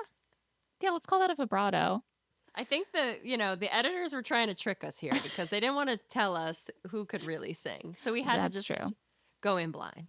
That is true. Although I think that Parmita's sort of ba noises that she was making were a sign of what was to come for her performance. To prepare, they all do vocal warm ups while using CeraVe face wash. Kenzie does the splits and then seems to wash Dylan's hair with CeraVe. Do they have shampoo now? I guess. I don't know. Or maybe they just use CeraVe body wash and then. See, no, now we're turning this into a CeraVe ad. I refuse to look up whether shampoo is involved. Ariana arrives in giant glasses and a giant blazer, which are basically a disguise. No one recognizes her. But apparently I saw that she had a sty, and hence why she was wearing Oh, the glasses. Very clever. Right to like directly here so that the sty could not be but it was uncovered on social media. But she did post something too, I think, about joking about it. Like, what sty? Yeah. There have been a lot of eye health issues But this I liked season. it. I thought she looked so No, she smart. looked amazing. Sexy librarian. The couples are going to perform on a set shaped like a shower. And Parmita and Corbin go first. They perform Dilemma very badly and with such aggressive choreography that he actually pushes her off the She stage. like falls off. I love you. And Titi and KC perform Ain't No Mountain High Enough, and they're decent. they were cute. They do some solid choreo. It's very cute. Kayda and Zach perform Endless Love.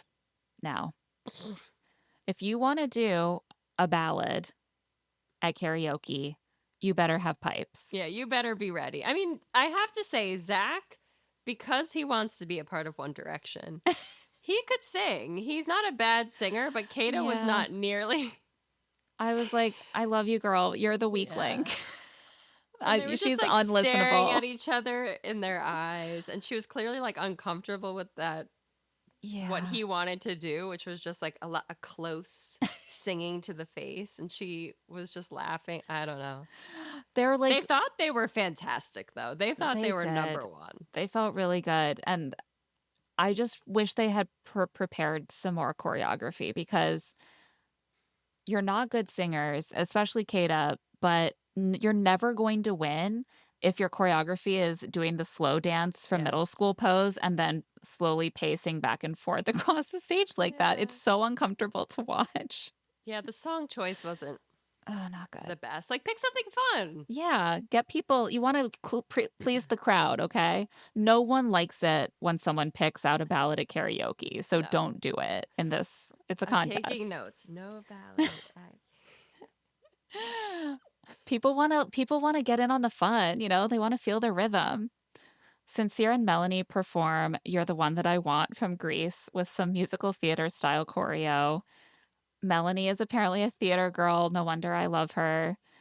It's only a little painfully flat. I was like, Yeah, okay.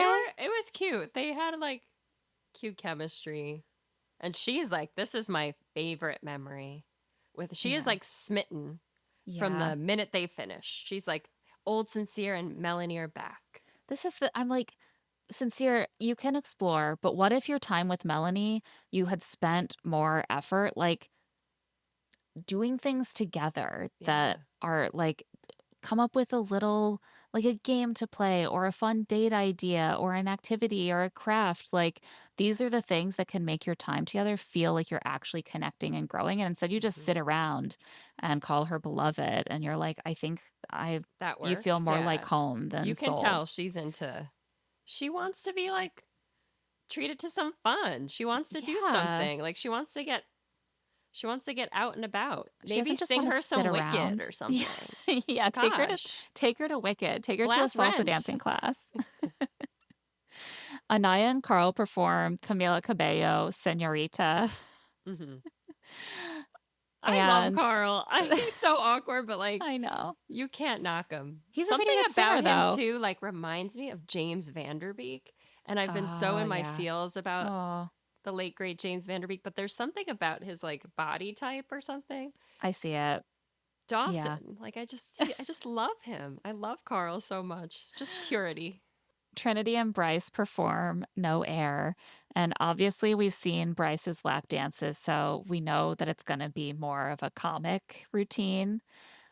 He like lifts her in the air in a really weird way was by like weird, yeah. scooping her in It's like, between don't her hurt legs. yourself. You're 30.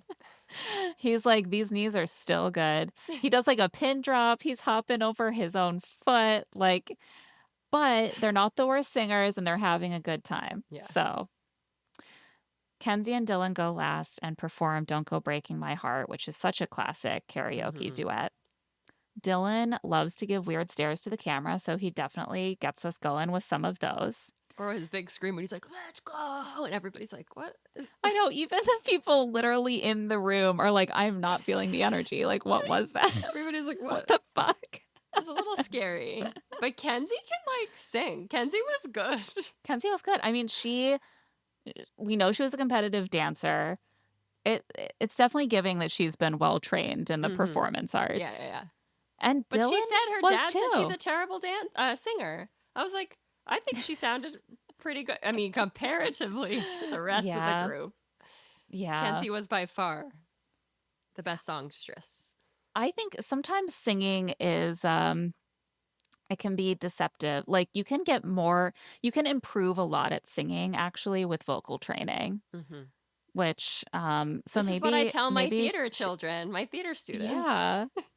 I didn't know this as a kid. I wish that I had invested because I never got cast in the musical. I could never sing. But what if I had like actually tried to learn how to sing? You know, what could have been? You could have been like Marion Peru in The Music Man.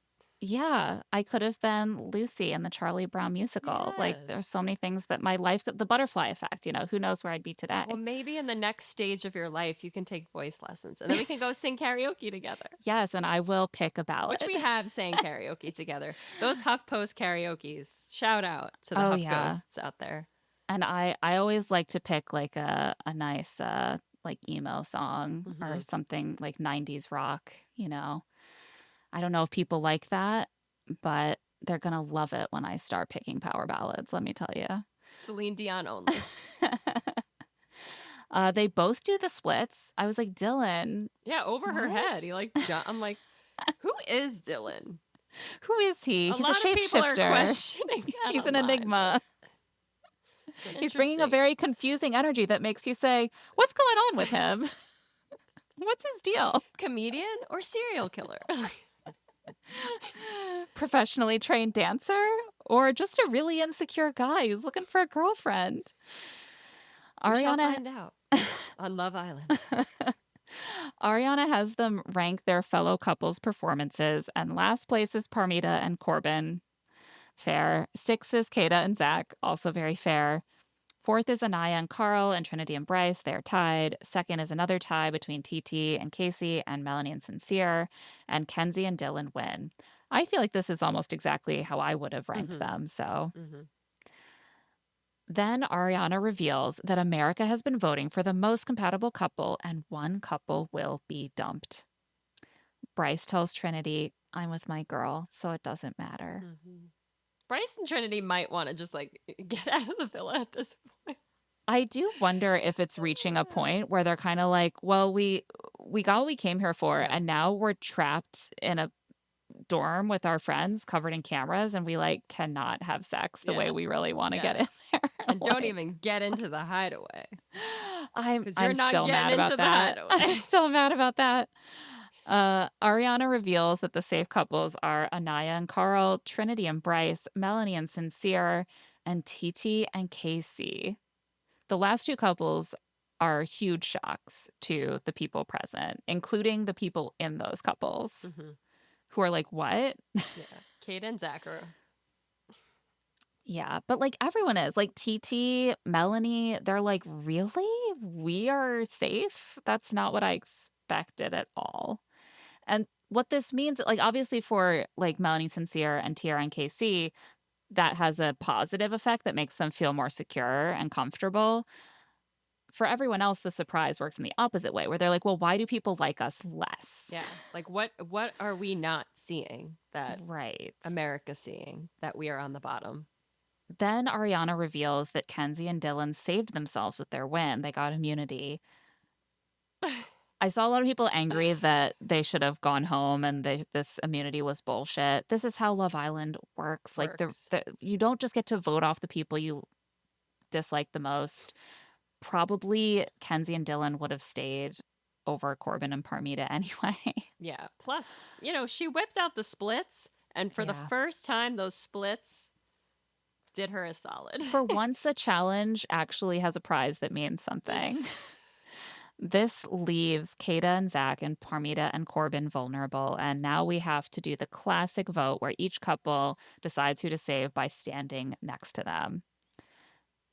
Kayda and Zach get votes from Bryce and Trinity, Carl and Anaya, Kenzie and Dylan, and Melanie and Sincere, which means Corbin and Parmita only get a vote from Casey and Titi.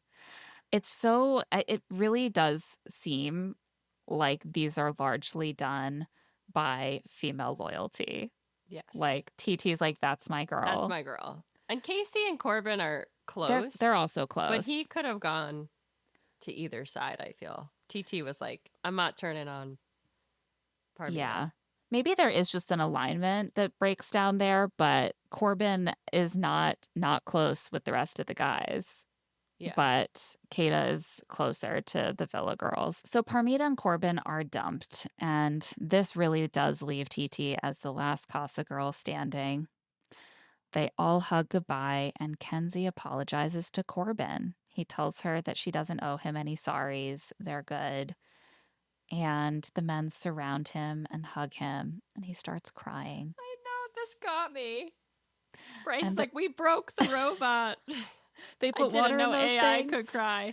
And it's funny because they're not seeing all our AI chatter, but they have clocked it in the villa. I know. A lot of people are suspicious that production has been telling them. Yeah, because like, how would they know that? Are they smart enough to be like AI, Corbin? You know? I really think it could go either way. I think that if we're seeing it, they could be seeing it for sure. Like there was a big thing after movie night where I saw people saying, "Oh, well, Anaya only apologized because production saw how mad we were and they told her to apologize." Okay, well that was all filmed before we saw part 1 Yeah, of movie night, so that's not what that's happened. not Like true. just because they do something that aligns with what the audience believes or sees doesn't mean that they got it from us. They Yeah. could also have gleaned those things. But also, production does pay attention Oh, to yeah. social media, and it's not beyond the realm of possibility that they They introduced it. whispered something. But I don't know. listen, I don't Corbin mind. was sad to leave. Corbin Yeah. has given us some great moments this season. Some Yeah. bad, he's made some mistakes. But I have to say, I did miss Corbin on the last Well, 2 episodes because he was just like, he brought a little humor. I don't one know if thing he I'll meant to say, bring the humor, but he sure did. yes. Well, that's what I'll say for Corbin. And like Kenzie is the same a little bit. Sometimes I think that Kenzie gets a little bit too heavily slut shamed and dogpiled, but she also has many faults and has done a lot of messy, uncool things. It's entertainment. Mhm. And Corbin, I don't think is the greatest person. It's entertainment, It's you know? entertainment. Yeah. I'm watching. And I love that they have found the intimacy of male friendship. And I hope that all these men carry these bonds forward because the male loneliness epidemic can only be healed by men being emotionally supportive to each other Hmm. and leaving us out of it. As Bryce says, he misses the Corbinator. Yeah, so sweet. Episode 30. This is when people really start to spiral about America's vote. And when I say like everybody is spiraling, it's just the couples who were not safe. It's Kayda. It's mainly Kayda, but it's also Dylan and Kenzie. Yeah.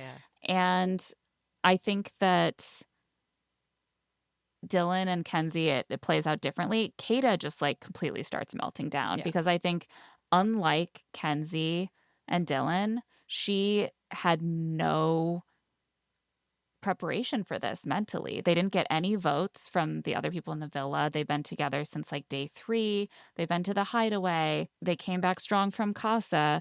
I think that they thought that they were being perceived as a strong couple outside the villa. And so the shock of that, I think, is extremely destabilizing to Kayda. Yes. And she starts questioning in her head, like, what is it that I'm not seeing?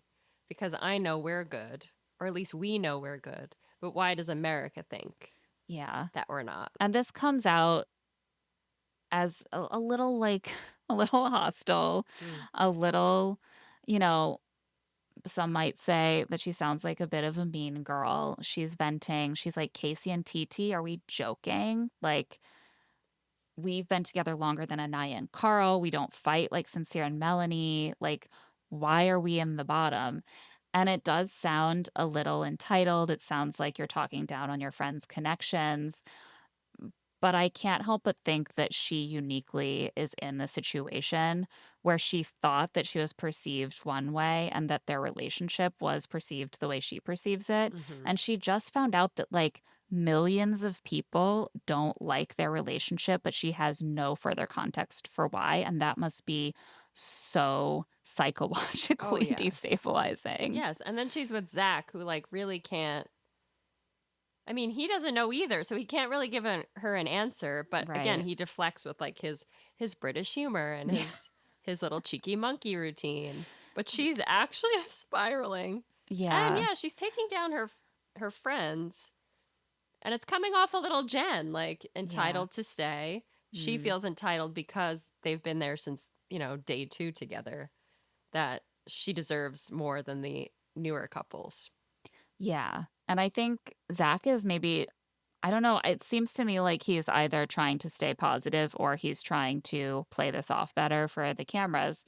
Because obviously it doesn't look good to be like, we're a better couple than them. We're a better couple than them. So he's like, oh, they're strong too. And Mm-hmm. like we know what we have. So like that doesn't matter.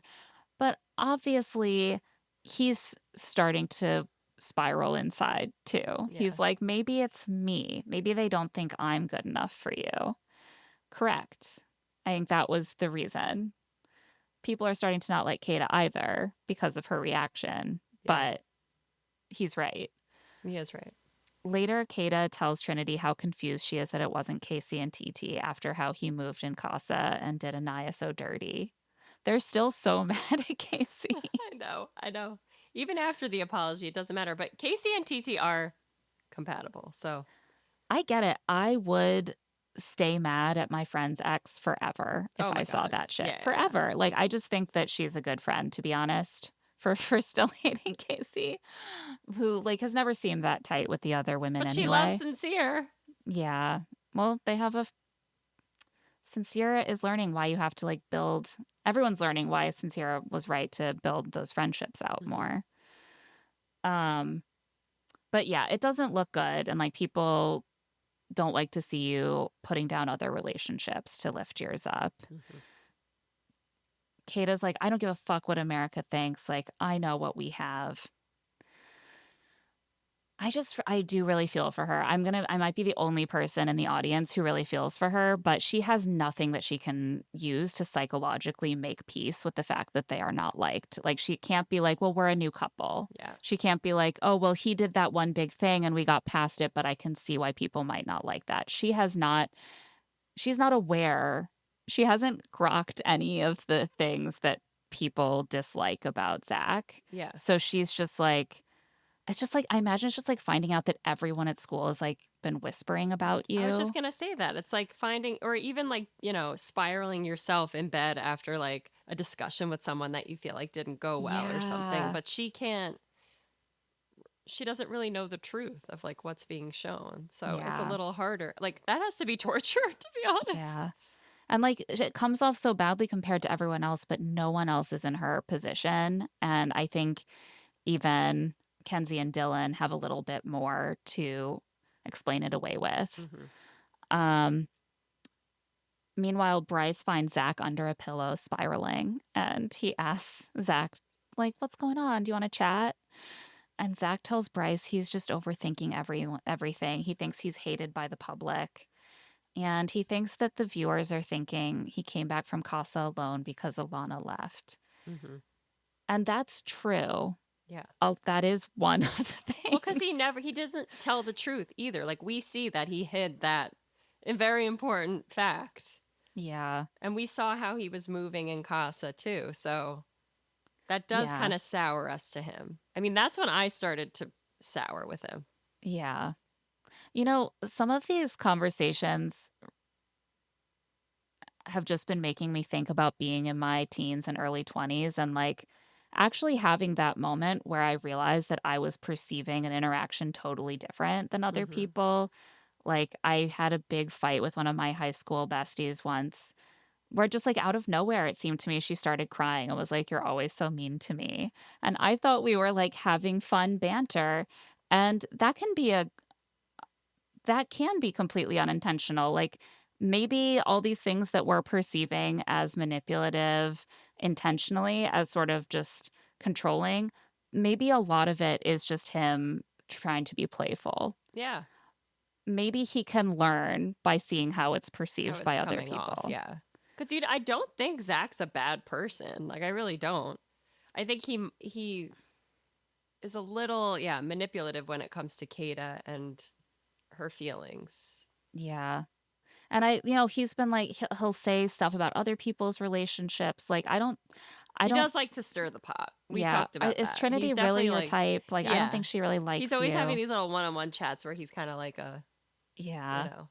But I do think that sometimes when someone is on a show and these behaviors get a reaction, that is a moment for that person, and also for those of us in the audience who have engaged in those behaviors, to have a bit of a reality check and say, Mm-hmm. oh, when I do that, that's actually not fun and cute. It does have effects on people.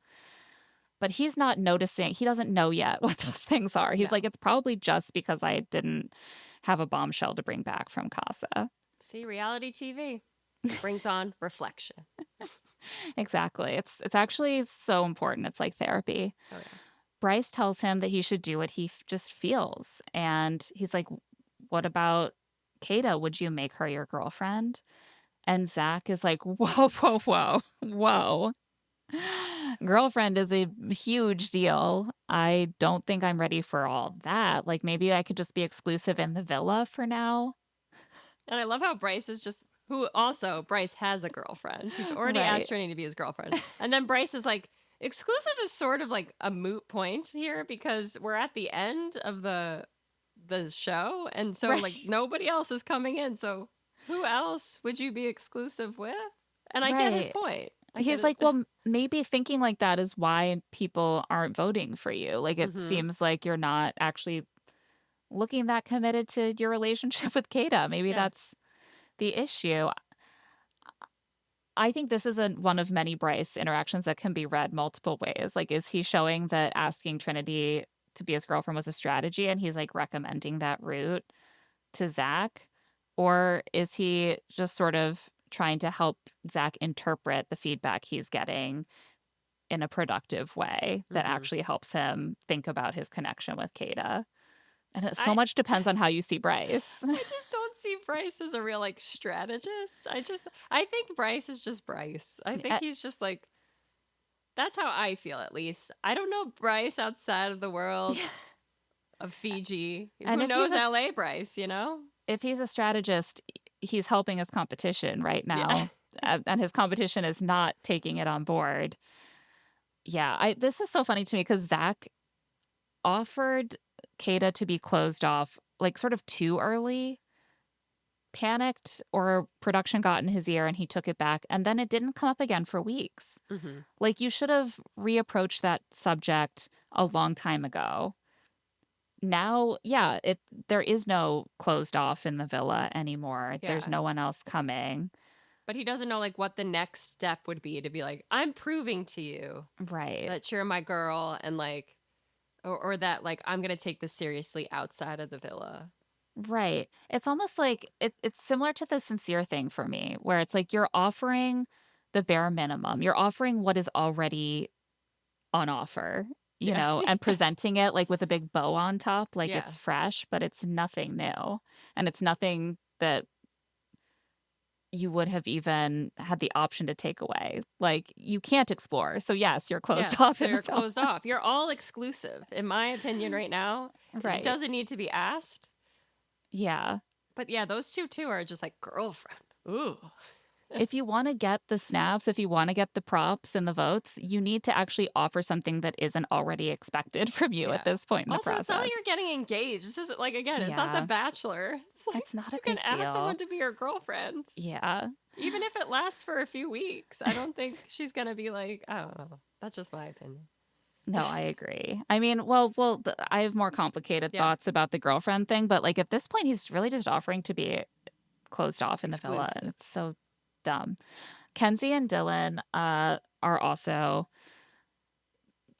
sort of like processing the results. They are so happy they won karaoke and got immunity, but they're not so happy that they were in the bottom. But Dylan tells her he's confident in them. That will not last very long. KC and Titi are super relieved they weren't in the bottom. And they're like, I thought America hated us. And like, this is just the flip side of the Kayda thing, where they were like, we have all these reasons why we think America might not vote us very high. It turns out, oh, they actually love us. That feels so good. Like that changes their whole mindset. And that's totally human. Casey tells her that America must have seen them hang tight even when he did some dumbass shit, and he was facing a lot of hate in the villa. She really stuck beside him. He says he only needs to talk to her moving forward, and she says, regardless of whether the villa thinks they're loved or not, they'll always ride for each other. Mm-hmm. I think, again, this is a sort of funny moment to be like, I'm exclusive in the villa with you now, babe. I don't think I'm going to talk to anyone else. All I want to do is just talk to you. Like, Casey, we're now in the winnowing couples down stage. We're not in the exploring stage. I don't think you're exploring Anaya anymore. Yeah. Yeah. But I do like Casey and Titi. I think the way it all went down, like the way they became a couple, I'm obviously not a big fan of, but yeah, I see how they work. They work together. Melanie tells Sincere he did such a good job during karaoke, and he says it was the most intimate thing they've ever done. She tells the camera she's shocked they made it through, but America clearly sees their connection. No, we don't. We don't see it. I was actually surprised they weren't on the bottom, but yeah, but I know why. It's because Melanie is adored. She has a big fan base, and they don't want her to go home. And unfortunately, she is taking all the wrong messages from this. Yeah. Melanie says that the kiss at the end of the show had to happen because he did so good. He deserved it. And they kiss again. She says, you're off detention for a bit. All it takes is a little karaoke. Little karaoke, you get a kiss. Now she's moved on to feeling sad for him that he hasn't gotten kisses from her for a few days. Yeah, she's like, that poor man. Poor Sincere. So the next day, Kenzie asked the girls if she was in the bottom three without immunity, would anyone have stood behind her and Dylan, or would they have gone home? Melanie, Trinity, and Titi stare in just silence. The loudest silence I've ever heard. Of course, I love it. Melanie's just like, we should think about that. He's like, you know what? It doesn't matter. We're all compatible in our own ways. We all Kenzie's are amazing. like, would you love me if I were a worm? And they're like, but you're not, girls. See, this is fine. This is another moment where I'm just like, I really do feel like poor Kenzie's like just like a little goldfish just coming up for air every 2 seconds. Like she's just getting pummeled. I know. I mean, it's awkward because like, she's asking, would you have picked me over Kayda? And like, they're really tight with Kayda too. Like, yeah, they clearly. I think their answer was no. But... yeah, maybe she would have gone home, honestly. And her big blue eyes are just like, yeah. Oh, I felt bad. I think there are some chickens coming home to roost. I don't think she was very careful with her friendships. Yeah. And that's the thing. This is what happens. It's a long game. Yeah, it is. Kenzie feels like the U.S. hates her, but she's like, I can't wait to bring Dylan home to Lake Allatoona. And they're like, yeah, you know what you've got with Dylan. But Dylan is starting to turn on Kenzie because of the vote. Dylan's like, I don't know what I have with Kenzie. This is fascinating to me because Dylan just got here and yet seems to feel very confident that Kenzie is the reason that they were not ranked higher. Yeah. He's forgetting that, like, we don't really know you, Dylan. As we mentioned, who are you, Dylan? Like I don't think it's Kenzie. It's also you. Sure, Kenzie has a part to play in it, but we also don't know who you are, so we're not very invested. This was so infuriating to me because Kenzie, he knew exactly who she was before he came in. He saw all of her earlier exploration, the secret kiss with Corbin. That was all before he arrived, and they do watch episodes to prepare. He knew about all of that. Then he comes in. He has, with Kenzie, in the short time they've been together, like a whole like issue with her exploring with Gaul. He cries. She's like, it's okay. We'll be together.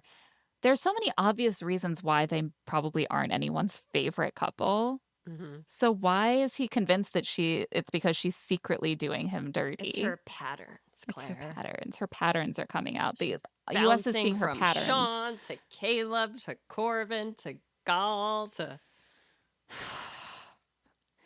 I mean, I yeah, I do. I feel like it's a little unfair because a lot of her bouncing around is because she kept getting mugged off in the Yeah. parlance of Also, by again, it's Love Island. It's I Love Island. know. Like this is kind of like what you do. You're always with different people, or at least you're exploring people until you figure out like, oh, my strongest connection. Right. And like she picked Zach. He didn't like her. Yeah. She ends up single. She explores Sean. Corbin picks her. She likes Corbin. They explore. She America gets pairs her pulled. with Yeah, Caleb. exactly. She got pulled out. Then she's with Caleb, but she still likes Corbin. So people were like, "Oh, well, you flipped and went to Corbin over Caleb," but that's not true because she was placed with Caleb. Right. And Then Corbin leaves for Casa. She meets Dylan and Gall. yeah, Like, so I really don't know why people are. I mean, I don't think America is as torn up about Kenzie's situation as the villa is. Like, it, yeah. I don't know. But I don't Dylan's know. really torn up about it. And as Carl tells him, it's easier to move a mountain than to change a person. And this Like really sticks with Dylan. He's just Carl. like, I have to change her. You're right. Yeah. Yeah. And I just I was like, this is verging too close on body count Mm-hmm. vibes for me. Like the idea that because she has dated different guys in the past before she met him or when she was still just barely getting to know him, that says something essential about her character and the kind of person that she is. I feel like that's a kind of logic that we tend to apply to women and not men. With men, you Yeah. do that, and it's still like, oh, but he picked you in the end. With women, Yeah. it's like, well, He came home to you. she Yeah. didn't pick other men in the past, so can she ever pick you? Like the standard is so completely wildly different. Yeah. It's bananas to me. So he's like, I just got to stick it out. I got to get to family visit day because I need to see what my mom thinks. Her opinion is always right. Oh my God. That night, Kenzie admits that she and Dylan might not be good. Dylan says he wants to pull Kenzie for a chat.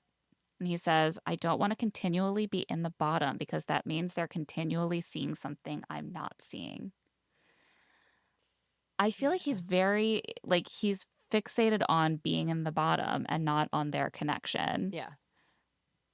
And I think there are a lot of obvious reasons why they might not be a favorite couple that aren't her continuing to behave badly. And Yeah, I like think like dislike that Casey. this is. They should be thinking like Casey and Titi. Like, oh, Yeah, we're a newer couple. Not right. everyone is gonna like champion us. Like that's how Dylan should be thinking about it. But instead, he's like, oh, Probably because she's a slut. exactly. Then TT gets a text. It's a secret just for the girls. They need to complete secret tasks without getting caught by the guys. So Trinity has to get every boy to say French fries. She does it pretty quick. She's no You like French nonsense. fries? She's the perfect person for this because she can kind of be like bossy with them, and they're like, okay, seems Okay, yeah, normal. I like French fries. I can't believe they all said though, I like French fries instead of just being like, yeah. Well, when they just say yeah, she's like, do you like French fries though? Like she just like Like keeps what are saying the it other until they fries? And Zach's like chips. Yeah, like chips. She's yeah, like, no, French fries. French fries. Uh, TT has to ask a boy who isn't in her couple to join her in the photo booth for a kiss on the cheek, and she gets Dylan and Carl to do this. Someone has to ask a boy to get them a drink or a snack, but send it back 3 times. And Melanie asks Sincere for 3 juices, and he does it reluctantly. And I was like, this is the least you could do for Yeah. her. But I love how she was confident. Like he'd do it for me. He's gonna do Yeah. it. It's like, Because she knows she has leverage. That's the thing. Because he's trying, like the fact that yeah, he's trying to get in her good graces. So exactly. he'll do anything. Anaya has to convince a boy that she lost something important and get him to search for it. And Anaya gets KC to do it because he owes her one. And he is extremely weirded out that he does it. And I think he can tell something very weird is happening. Yeah. Did she hide those glasses like before the challenge? I thought she was just surprised that someone had a pair know. of sunglasses and she just went with it. I was like, wait, how convenient. Kenzie has to get 2 different boys to give her a back rub, and she gets Carl to massage her neck because he does PT, and Dylan does her back. She's never been happier. Kayda has to get a boy to do her makeup for her, and she's like, Zach will do it. And they're all like, no, get Bryce to do Yeah, it. Bryce will do it. Zach gets 0 solo missions. They're all like, Zach is not fun. Zach will not play along. Oh, I didn't even notice that. That's so funny. I love how you noticed that. The final mission is to convince the boys to jump in the pool, and they do. Mission accomplished. I feel like we could have used more of this kind of thing throughout the season to just see them having fun together. Just an idea for Like next season. Yeah, a little bonding. Yeah. Kayda and Titi do talk about the vote, and Titi explains that she stood by Parmita because of their Casa connection. And Kayda's like, totally, I understand. Titi says she was surprised they weren't in the bottom, and Kayda's like, I was too. Not because you're not great together, but just because of how KC behaved before. But like, he apologized, and America saw that, so maybe that's why. Titi then volunteers that when she saw episodes before she came in, she saw that Zach talked about wanting to explore right after they were intimate in the hideaway. So she's like basically flagging for Kayda what might have been the issue. And I thought that was kind of like she's doing her Nice of solid. her. Yeah. But Kayda just kind of brushes it off. She's like, that was early. I wanted to explore more too. And she yells at the camera, like, we're compatible, okay? I'm like, We are Kayda, compatible. if you want to know what the issue is, then listen to people. Yeah, because that was a big hint. Like, Yeah. you know, you guys were in the hideaway, and like right after you got out of the hideaway, he tells the camera, I want to Yeah. explore. He told her when they were making the you bed did tell her up. too. Like, Well, like, yeah. we're still exploring, right? Yeah. I don't know. There's a little breadcrumb there that you could have kept looking into, like what is going on in our dynamic that people don't like, and she's too like caught up in her hurt feelings to actually want to explore that. Zach wants to take the relationship to the next level, so he has a chat with Sincere about it. He's like, I don't want to be boyfriend girlfriend, but I do want to be exclusive. Like, I haven't had a girlfriend in 3 years, so I don't want to rush it. And Sincere's like, totally, same. I need to establish trust, loyalty, and respect before I can make Melanie my girlfriend. Again, I think Melanie like told him that word for word. Like, you need to establish trust, loyalty, and respect before I'll even come near you. I'm also not loving the way that the guy's keeping like, I'm going to make her my girlfriend. Like, you're not going to make her anything. You get to extend a gracious invitation. And see where it goes. Yeah. Melanie and Sincere chat about their relationship, and she says he has seen her more in her authentic self than any other guy has. Melanie says she's nervous about them and how things will go after the villa, after movie night. And Sincere reassures her that he feels shame from that, and he will never make her feel like that again. He wants her to be his girlfriend, his fiancée, his wife, the mother of his children. He sees a future with her. And she's like, whoa. Yeah, I mean... But then she just smiles and makes out with him. And I'm like, wait, this is clear love bombing. This is future, like we were saying, future forecasting. This is him telling you all the things that you have dreamed of hearing, you know, since you're even a little girl. Like, this is what women want to hear. And of course she's gonna fall for it. Yeah, I think it's called future faking is the word I keep looking for. But yeah, it's exactly the thing he's told you, admitted, and that you have seen means nothing from him, which is words about what he's going to be for you in the future. Has he actually stepped up and done anything to sacrifice anything or put any effort in to show you anything else? Or to make you feel like he should be the father of your children? Like, right. He's already like, I'm going to saddle you with children. Yeah. Like, he's the man that you trust to... Zach sits Kayda down and says, I just wanted to speak to you about our next progression. He's taking hints from Caleb. It's, you know. I know, it's very corporate. It's a corporate review. He wants to date her exclusively outside of the villa, but not be boyfriend and girlfriend yet. He's like, we won't talk to other girls or guys. We won't check our DMs after we leave. And then he's like, well, I might. Stop. There's his humor again. Or he thinks it's funny. That's not funny. I will say this. dating exclusively outside the villa is different from being closed off in the Yeah. villa. It's a bigger commitment. It is a meaningful commitment to me to make at this point in the Yes. process.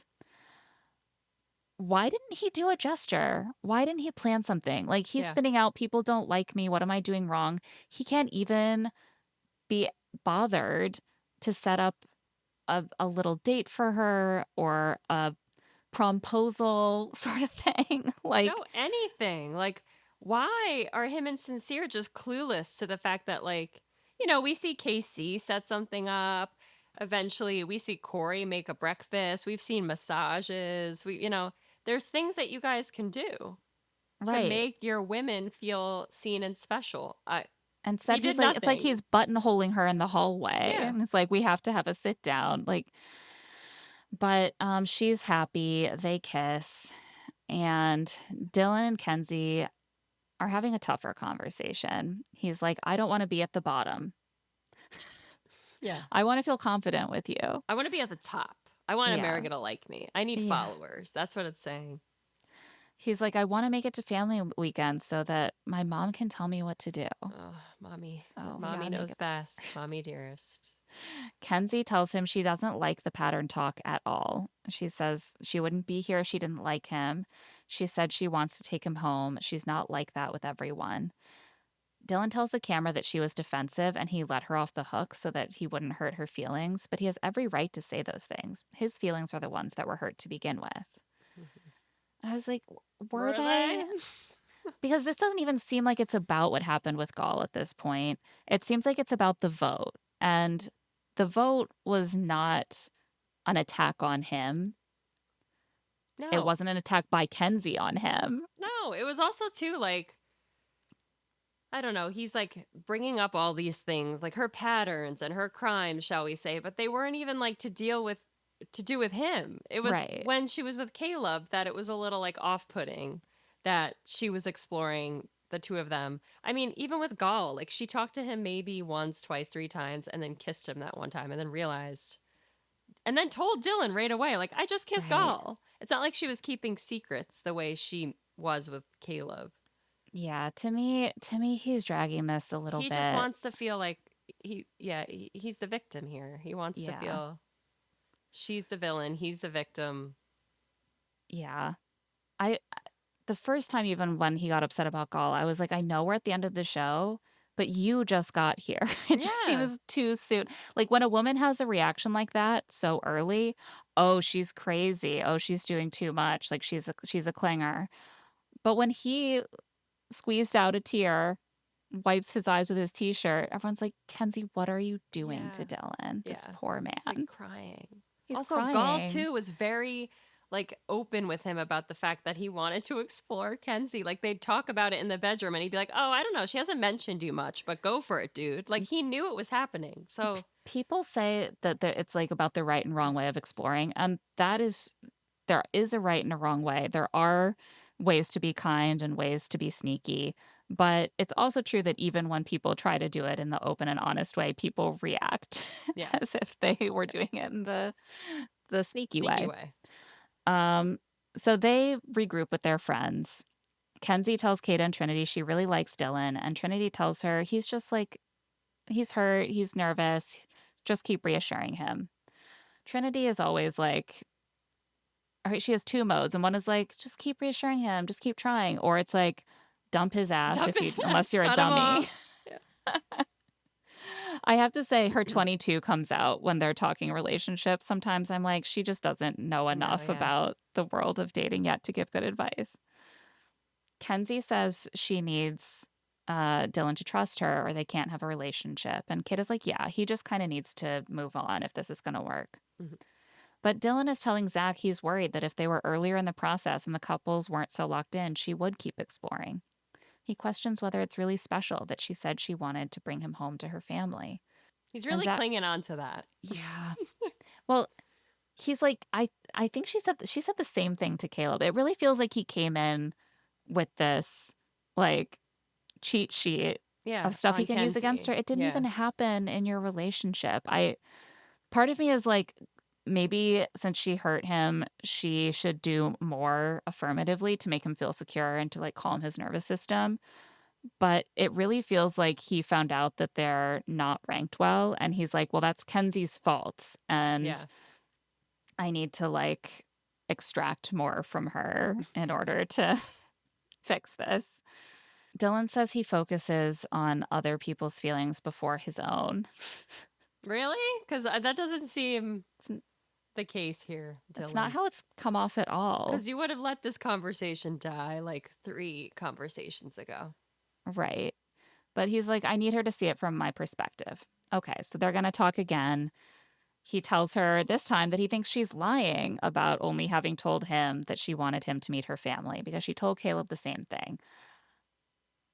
I don't have the footage on Yeah, I this. don't remember that, but it What I could have. remember is her saying things with Caleb like, "I could see you fitting in well at home with Yeah. my family." Or like, you That's would not like where I live, or yeah. right. That actually is not the same thing as saying, "I want you to meet my family." One Hmm. is almost like an invitation, and one is just saying, "You're similar. You share a lot of similarities with the people who are in my life already." Yeah, It's kind of different things. very different. Maybe I'm misremembering, but that's what I remember. Kenzie tells him she feels he doesn't trust her, and he says it's hard for him to do, but he's looking for a reason to believe her. But the cycle is just repeating itself, just like with Caleb and Corbin. He says, "How can I believe that these words mean anything to you?" Kenzie says she doesn't know what more she can say. She really likes him. She sees herself with him, but she can't build on this if he doesn't trust her. And Dylan looks alarmed because now she's like, this maybe won't work. And he's like, wait, Uh, he's forgetting that there's no one else in the villa for him right. to couple up with. So, But this is the thing. It's sort of like the men being like, oh, we're exclusive now. We're closed off. We're closed off in the villa. mhm. Well, there's no one else to explore. It's like she can't control the fact at this point that there's no other tests for her on Yeah. that front. So you can sit around and spiral about how she might have kept exploring if this were 3 weeks ago, but it's not. And there's no way for her to prove. So just focus on, the Yeah. connection. The girls and the guys are split. The girls are telling the guys, like, he needs to just move on. There's nothing else she can say. The guys are saying he just wants reassurance. Kenzie tells the camera she keeps getting shit on for all the same stuff. A slow cover of Torn plays mournfully. She's all out of faith. Or Dylan's all out of faith. This is what he feels. I'm all out of faith. I'm all out of faith. I'm losing my voice. There's been so much to talk I about. have to talk more, Claire. Episode 31. Kenzie tells. Kenzie tells Dylan she's all about him. They're just going in circles. How can they move forward? And Dylan is like, I spy a path to repair, and I'm not going to let her slip away. So he tells her that her getting upset actually is showing him that she does care. So they're good now. They fixed it. That was too much. Kayda gets a text. The hideaway is open. At this very moment, Dylan says, should we make our argument? And Kenzie literally just She's grimaces. Just like, what? I don't think and- she even heard it. There's a text. She's still like unraveling everything. She actually takes out her phone. Like she can't even text. She can't go on Instagram. She's like, I'd rather look at my phone that can't Empty do screen. anything. Talk to you one more second. Zach yells, I vote me and Bryce. So stupid. And But then I see like Trinity and Bryce standing there. Yeah, and I'm like, everyone's gonna vote for them, obviously, right? What's the deal? Actually, Bryce and Trinity call out, Melanie and Sincere, right? It's Trinity who calls it out. and everyone goes along with it. I saw some people speculate, well, maybe there was a hideaway that they got to go to and it was cut. Or maybe like they were just thinking Melanie and Sincere might have been like Trinity and Bryce. Like there was no like debate. It was just Melanie and Sincere. I was like, nobody Often called it's out like Trinity and Bryce. The first person who calls someone out, I feel like often no one wants to seem like well, they're you're not shading gonna be them. like, no, you guys don't deserve it. Yeah. I don't know. I was so upset. It was like Oh my 2 minutes into the gosh. episode. I was like, I'm over this. Yeah. I didn't even want to watch The Hideaway, to be honest. And Melanie is like, I don't even want to like have sex. And I was like, okay, great. So don't go in the hideaway. Like, why Yeah. are you going in the hideaway Mhm. if you're not even in a good enough place that you want to hook up? Yeah. But the boys help Sincere find baby oil. The girls help Melanie put baby oil on her butt cheeks. There's baby oil all over this bitch. There's I baby oil in listen. the I use rafters. baby oil for my babies these days. Well, I can't put baby oil on my skin because, You'll break out. I'll break out. But I love that for her. She always looks glistening. She puts on a little negligee and heels, and Sincere puts on a Hanes tank and shower slides with tube socks. Yeah, he really goes for it. And she's like, "You look so cute." I was like, how is he the one getting a compliment right now? I know, he doesn't say anything. I was like, this outfit is an insult to you. And you're complimenting him? Tube socks in bed in the hideaway? Shower socks and shower slides and tube socks. I can't. Melanie tells the camera she knows they're compatible. They just have to rebuild trust. I'm so glad she's back on this train because she thinks that America and all of her friends think this is the best she can do. Best place to rebuild trust is the hideaway. Yeah. I will say he did not excessively pressure her for sex. No. And so there you go, Sincere. You're learning. In the hideaway, they do check out the riding crops. They toast with champagne. And they end up just kind of sitting in bed, cuddling. He says that at family day, his mom is going to cuss him out. And she says her mom won't be mad at him. She'd just be like, don't do that shit again. I was like, oh no. Yeah. Is there no one in Melanie's life who's going to be mad at Sincere? My mom would be like, I watched the whole thing. Yeah. You got to build brick by brick. My family would never talk to him again. Sorry. Soon they're kissing, and it does feel, I was like, this does feel like more intimate and not as like sexy performative as the hideaway usually does. And I think that's because they actually do like each other and are trying to actually have some sort of rebuilding time together instead of being like, we're on TV and we're like in the hideaway. But I don't feel good about it. No, it's making me nervous. Bryce and Trinity are in soul ties talking about how they want to spend all their time together, and he says the day they came back from Casa was the most pure joy he's felt in a long time. She brings up that they live across the country from each other, and he's like, well, I feel like you're not going to be in Virginia at all. Like, he's like, you're going to move to LA, right? Like, you're going to come to LA and we're going to be in Tubi movies and model together. Carl shows Anaya his beads and explains that they're like Buddhist beads that keep him connected to his culture. He gives them to her. And he asks what it would look like for them out of the villa. And she's like, yeah, we're far apart, but like we could meet in Nantucket. And he says, is that close to Georgia? And she says, it's closer than Denver. But like, no, it's not. No, it's not. Nantucket is not. Wait, what? No, it's not. Denver? It's the same distance.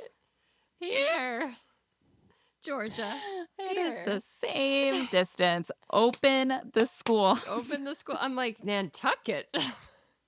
Like, also, if you want to go on a couple's vacation to Nantucket, just say that. Yeah, it sounds like Nantucket's gorgeous. Like, don't get me wrong, but Colorado and the East Coast are close. Yeah, and it's not close to Georgia either. No. So, no. But she's like, I would also come to Denver. You can teach me to ski. He says he needs to be in Denver for 3 years for PT school, and distance has been tough for him in the past. We know this, of course, from TikTok, because his ex said that that's why they broke up.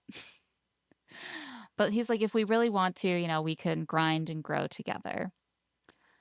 I think she could probably work for her family's foundation remotely if it came to that. Yeah. But they do want to continue it on the outside. Kayda tells Trinity that she and Zach are exclusive, not boyfriend, girlfriend, but exclusive. And Trinity shrieks, you're in a situationship. And here goes Kayda again. Oh, God. So much of this episode just devolves into an argument about whether being in a situationship is the same as being exclusive, dating exclusively. And I guess I just have no idea what people mean by situationship, because I thought that it was when you were sort of involved, but it was not defined in any way and there are no real boundaries on it. And if you're exclusively dating, then it is defined and you do have boundaries on it. That's what I thought. I thought like a situationship, you're more just like hooking up, maybe grabbing dinner and drinks every now and then, but you're like open to other people. Right. You're exclusive. You guys are like, you know, exploring each other. You're not like seeing other people and you're like focusing on your relationship. Right. I always thought it was part of like a progression. Like I was dating exclusively before we had the boyfriend girlfriend Yeah, conversation because it just sometimes you've been dating for 2 weeks and you're like, hey, we don't want to date other people. But it's like, do I really have a boyfriend after yeah, 2 weeks? exactly. Feels like a lot. But now But it's just you jump from situationship to boyfriend I girlfriend. guess. I don't know. I love Trinity, but this seemed a little rude to me. Mm, Kayda's excited. It feels like a meaningful step forward in commitment to her. And it is to be committed to being exclusive outside of the villa. And there is a bit of like a negative connotation to situationship that you're introducing to this conversation by yeah, insisting that that's the right label. yeah. I didn't love It this. opens a whole can of worms too Yeah. with Kata and like her thinking of like, this isn't a situationship, which it isn't. Yeah. But she's gonna start being like, is it? Well, and it's the same as America's vote. Like she thought one thing was clearly the case about their relationship, and then she gets little outside feedback that's like, "Oh, you're perceiving this wrong. Everyone else is perceiving it differently, and they think less of you Yeah, than you think." yeah. And it's triggering that same sense of like she's becoming unmoored. And in bed that night, I guess very early in the morning, Anaya gets a text. This is great though. I would sleep through this. I would be like, I'm not So waking would up I. just I because I got love a when she text. wakes up. Who in particular was like Titi? She's like, scared. That would be me. I would be I'm like, what the terrified. I'd probably punch her in the face by accident and be like, ah. She has to like quietly crawl through the dorm. She's like It's really rolling, funny. waking up the girls. They're having a girls' day out and they can't waken the boys.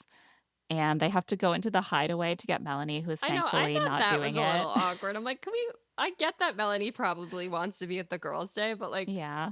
They're running out of time. They're like, we can't have this on a different day than the I'm like, couldn't hideaway a day. producer just have gone in and been The just to check? producers aren't really there. Oh, that's true. Like it's all I like keep thinking it's The over the speaker. Bachelor. They're I just know. like lurking, you know?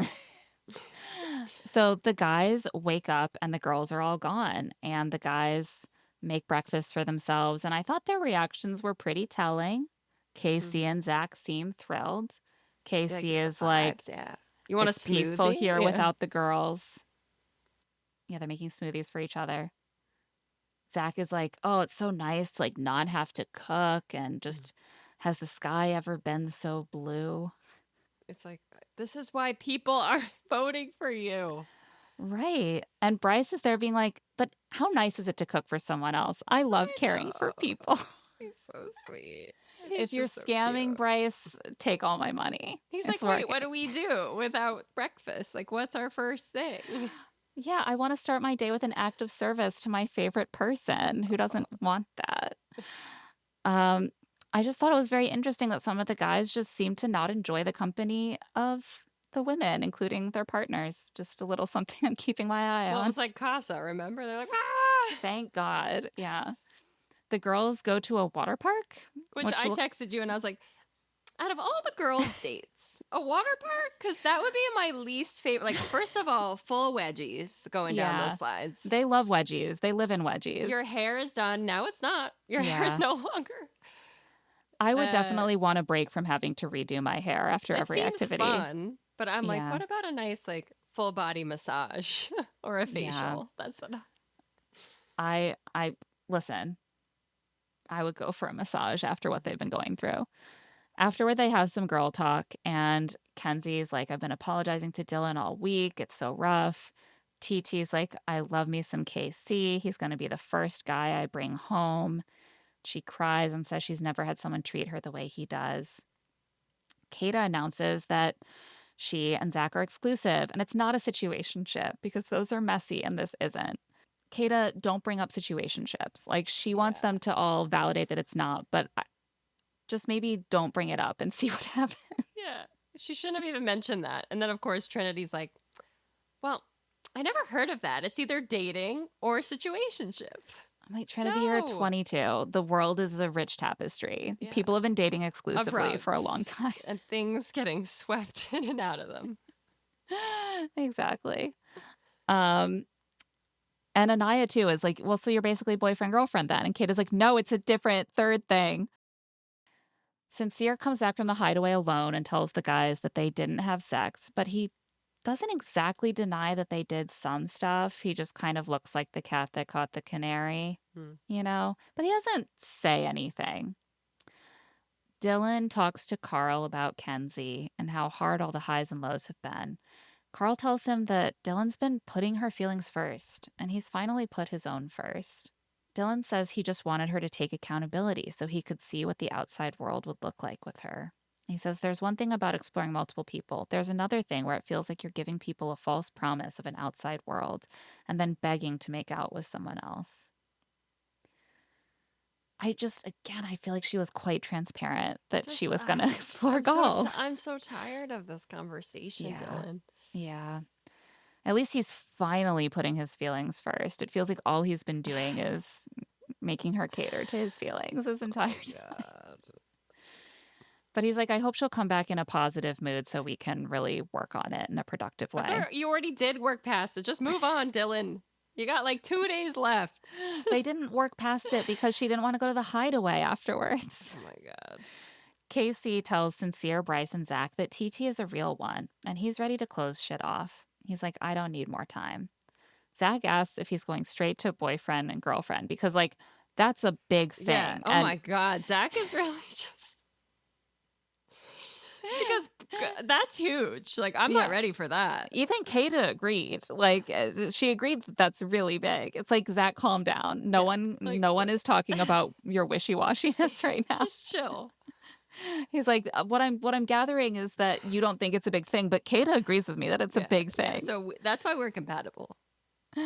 But Casey's like, no, after everything we've been through, I'm going to make her my girlfriend. And he tells them he's planning a scavenger hunt with photos from the photo booth. And I was like, cute. Like, he really likes TT. Like, he's doing a gesture for her. That's so sweet. In. And then he says to the camera that TT has nothing left to prove. He doesn't need to see anything more. So why wait?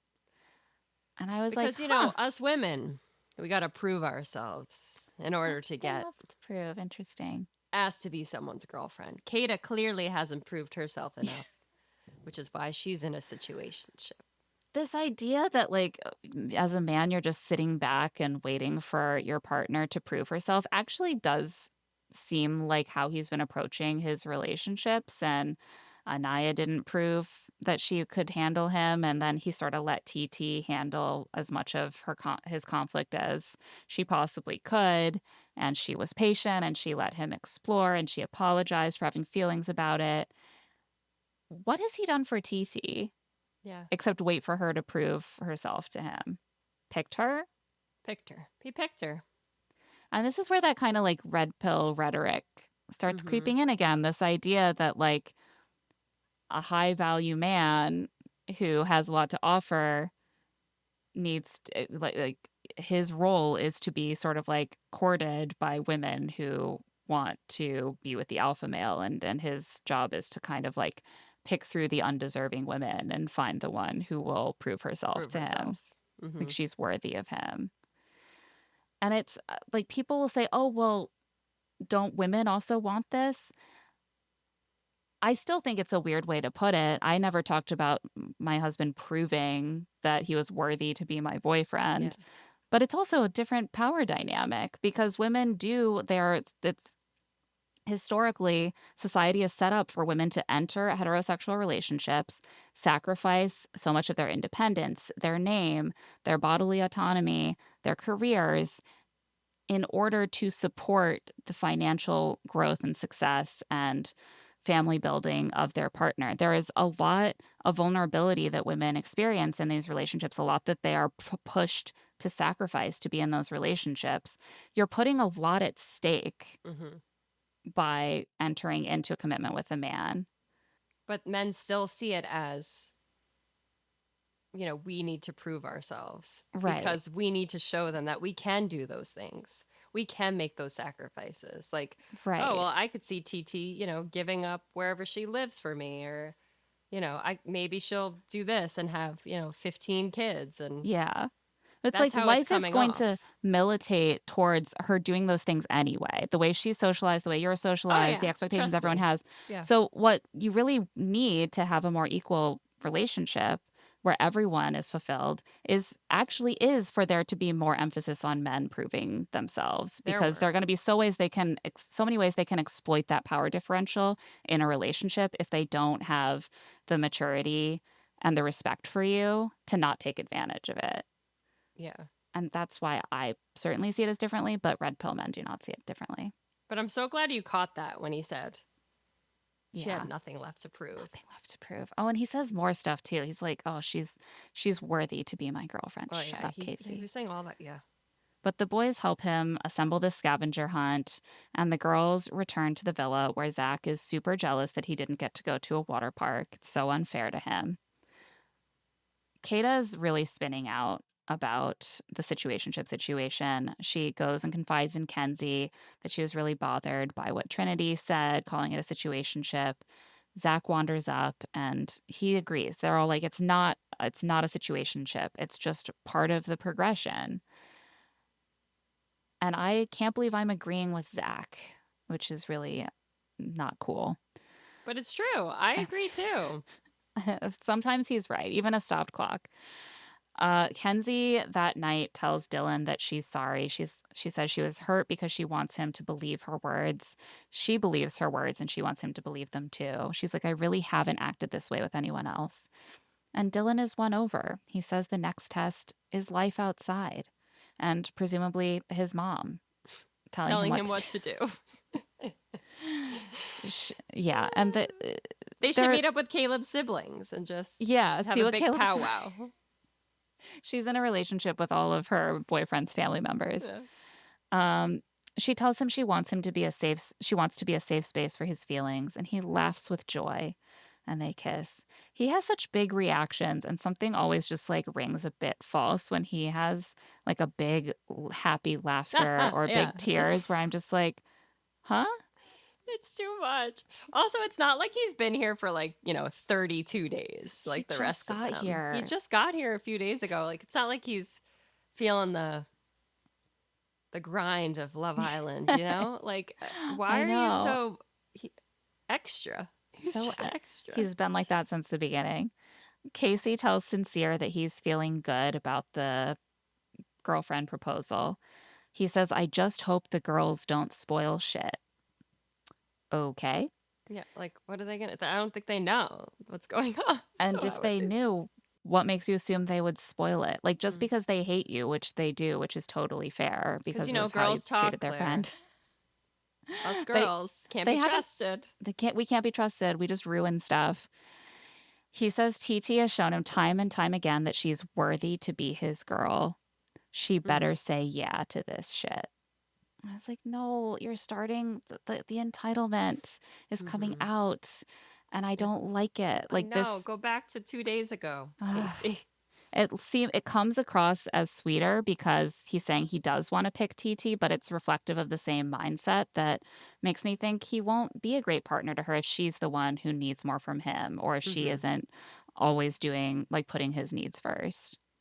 Yeah, what have you proven to her, Casey? Absolutely fucking nothing. Kayda cries to Zach about how she felt like her friends didn't even take her seriously when she said they were dating exclusively. She's always so happy for everyone else. I did feel for her here because they do kind of overreact to anything. Like, Yeah. and her moment was very like, oh, what does that mean? Instead of Yeah. like cheering her on. I So, totally I totally felt for her. mm-hmm. Zach is like, well, maybe Bryce and Trinity are a bit arrogant because they're already boyfriend and girlfriend. Like, Bryce wasn't very supportive either. And Kayda says she feels very hurt because is my best friend in here. And she's just kind of up on her high horse about this. But she I doesn't don't, even know what it means. She yeah. doesn't know what it means. I don't disagree with them, actually. I really like Bryce and Trinity, but that doesn't mean that they're immune from being a little self-righteous or thinking that their way is always the best way. It might be totally fine to just move at a different pace and still be on a really good path. But then Zach suggests that Kayda talk to Trinity, and she says she doesn't want to. Hmm. And I really think this is something that could be cleared up by expressing directly to Trinity how it made her feel. Yeah. Because I think that Trinity sees this as just like, we're laughing, we're being straight with each other, we're talking the way that close friends do. And I don't think that she has any reason at this point to think that it made Kayda really sad. So tell her. Yeah, it's just tell her. And she's usually very like receptive to that stuff. Like I she think it would probably be didn't really even productive. realize that it was like a big deal. She probably thought she was just like joking Right. around with the girls. We can't hoard our grudges and resentments. We have to air them out, and that's how we take the poison out of them. The scavenger hunt begins, and like all true scavenger hunts, it involves a boy at every station to tell Titi exactly what the clue means and where it points. She's I was like, like, wait, what's going on? Bryce, what's going on? and then Bryce is like, oh, Zach. what's that? A fireplace. I think maybe that's, The you're fire supposed to go pit. to the fireplace? Is that a pot? Does that mean kitchen? That's where pots are, I think. Why don't you go to the kitchen? Also, incredibly funny when Zach is one of the guys waiting for TT, and she's like, what's going on? You don't talk to me. Just like He's finding like, out. yes, I do. I don't believe him. Just like finding out which Islanders are actually friends, it is always very interesting to find out which ones Who are not. aren't? Yeah. Who aren't? The last step is the dock, and he can't even talk to her during this. He just kind of awkwardly walks Leaves away. her there. I'm like, just hang out with her for a second until KC comes out. He's just like, bye. All right, bye. And so she is standing on the dock. Casey emerges with some roses. All the Islanders are watching and awing. Casey tells TT he's never committed in the past, but that's not him anymore. He knows what he wants, and it's her. He asks her to be his girlfriend, and she shrieks and says yes. Then she tells the camera that she loves him. Hmm. It's been like a week and a half. I don't know, girl. She was laughing at Trinity and Bryce being boyfriend and girlfriend like last week. And she's like, oh, exclusive. But now she's like, I love Casey. And he's my boyfriend. And he's her first real boyfriend. She's never had a boyfriend before. She doesn't have a lot of friends. Yeah. She's never had a boyfriend. I'm like, we need to get you some life experience. She really, truly needed the Love Island experience. I hope that it's been a beautiful and lasting experience for her. But it's harder to be really excited because I felt like it was mean-spirited to make fun of Bryce and Trinity. Yeah. When they have been dating since the beginning. And have a much deeper base. And they have not said I love you yet. Yeah, that we know of. No, they definitely haven't. I don't know. Now that Casey is like feeling himself again, he's like, America's back on my side. I am starting to see these tendencies come out again, and I hope that that's not the direction things are headed. I hope this can be a learning experience for some of these boys. I hope that Zach also comes out and sees what people were giving him shit about and sees where he has areas for growth. I hope that they see the value in like learning to respect women and see them as equals and not as sort of lesser mortals who have to like compete and earn their attention. That's what I would like. Let's hope. I hope they watch every episode. Same. And just soak it in because there's a lot of growth that can happen. And I'm sure they'll learn too what America's been seeing when this vote comes out, because last night we got to vote on 4 couples. Yeah. And you had to vote in the finale, and you had to vote for 4, which hasn't been in the past. It's always 1, and people were complaining that's not enough. But this year 1 would have done me fine because I was like struggling to pick. I know. I was like, there truly are going to be at least 2 couples in here that I do not feel good about because I just tossed them in like. I was like, "This you can't hold me accountable for this. I'm just trying to get my Bryce and Trinity vote Yeah, to register." that's what I was just gonna say. I feel like we all know Bryce and Trinity will be in the finale. Yeah. Now, if they skirt to the win, Who knows? who knows? Because, like you said, Melanie has a lot of champions. Yeah. And I think Anaya and Carl have a big Mhm. fan base. I think KC and Titi will probably make it in. I think They so have a too. big fan base as well. So we'll see what happens. We'll be back on Tuesday of next week because Love Island finale is on Sunday night. And we will be recapping Monday. So we'll be back Tuesday with that episode. And on that note, that is it for this episode of Love to See It with Emma and Claire. If you're watching this on YouTube, remember to like and subscribe to our channel. Love to See It is a presentation of Odyssey. The show is produced by us, Claire Fallon, Lee Blickley, and Emma Gray. Our production assistant is Tatiana Kenese-Smith, who also edits our video. This episode's audio was edited by John Bahar. Our theme music is by Tamar Haviv, and our art is by Aaron Nestor. If you like the show, please follow us, rate us 5 stars, and leave a review. And of course, tell all of your friends about our show. If you want to get in touch, you can email the show at claireandemmapod@gmail.com. You can also find us on TikTok at Love to See It Pod and Instagram at Claire and Emma Pod. And you can find our newsletter, Rich Text, on Patreon at patreon.com/richtext. I'm also on social media at LeeBZ. And I'm on Instagram, Threads, and Blue Sky at Claire E. Fallon. Special thanks to the team at Odyssey, Eric Donnelly, Peter Arriaga, Kate Rose, Moira Curran, Melissa Wester, and Hillary Schiff. We'll be back soon with the finale of Love Island. Yeah.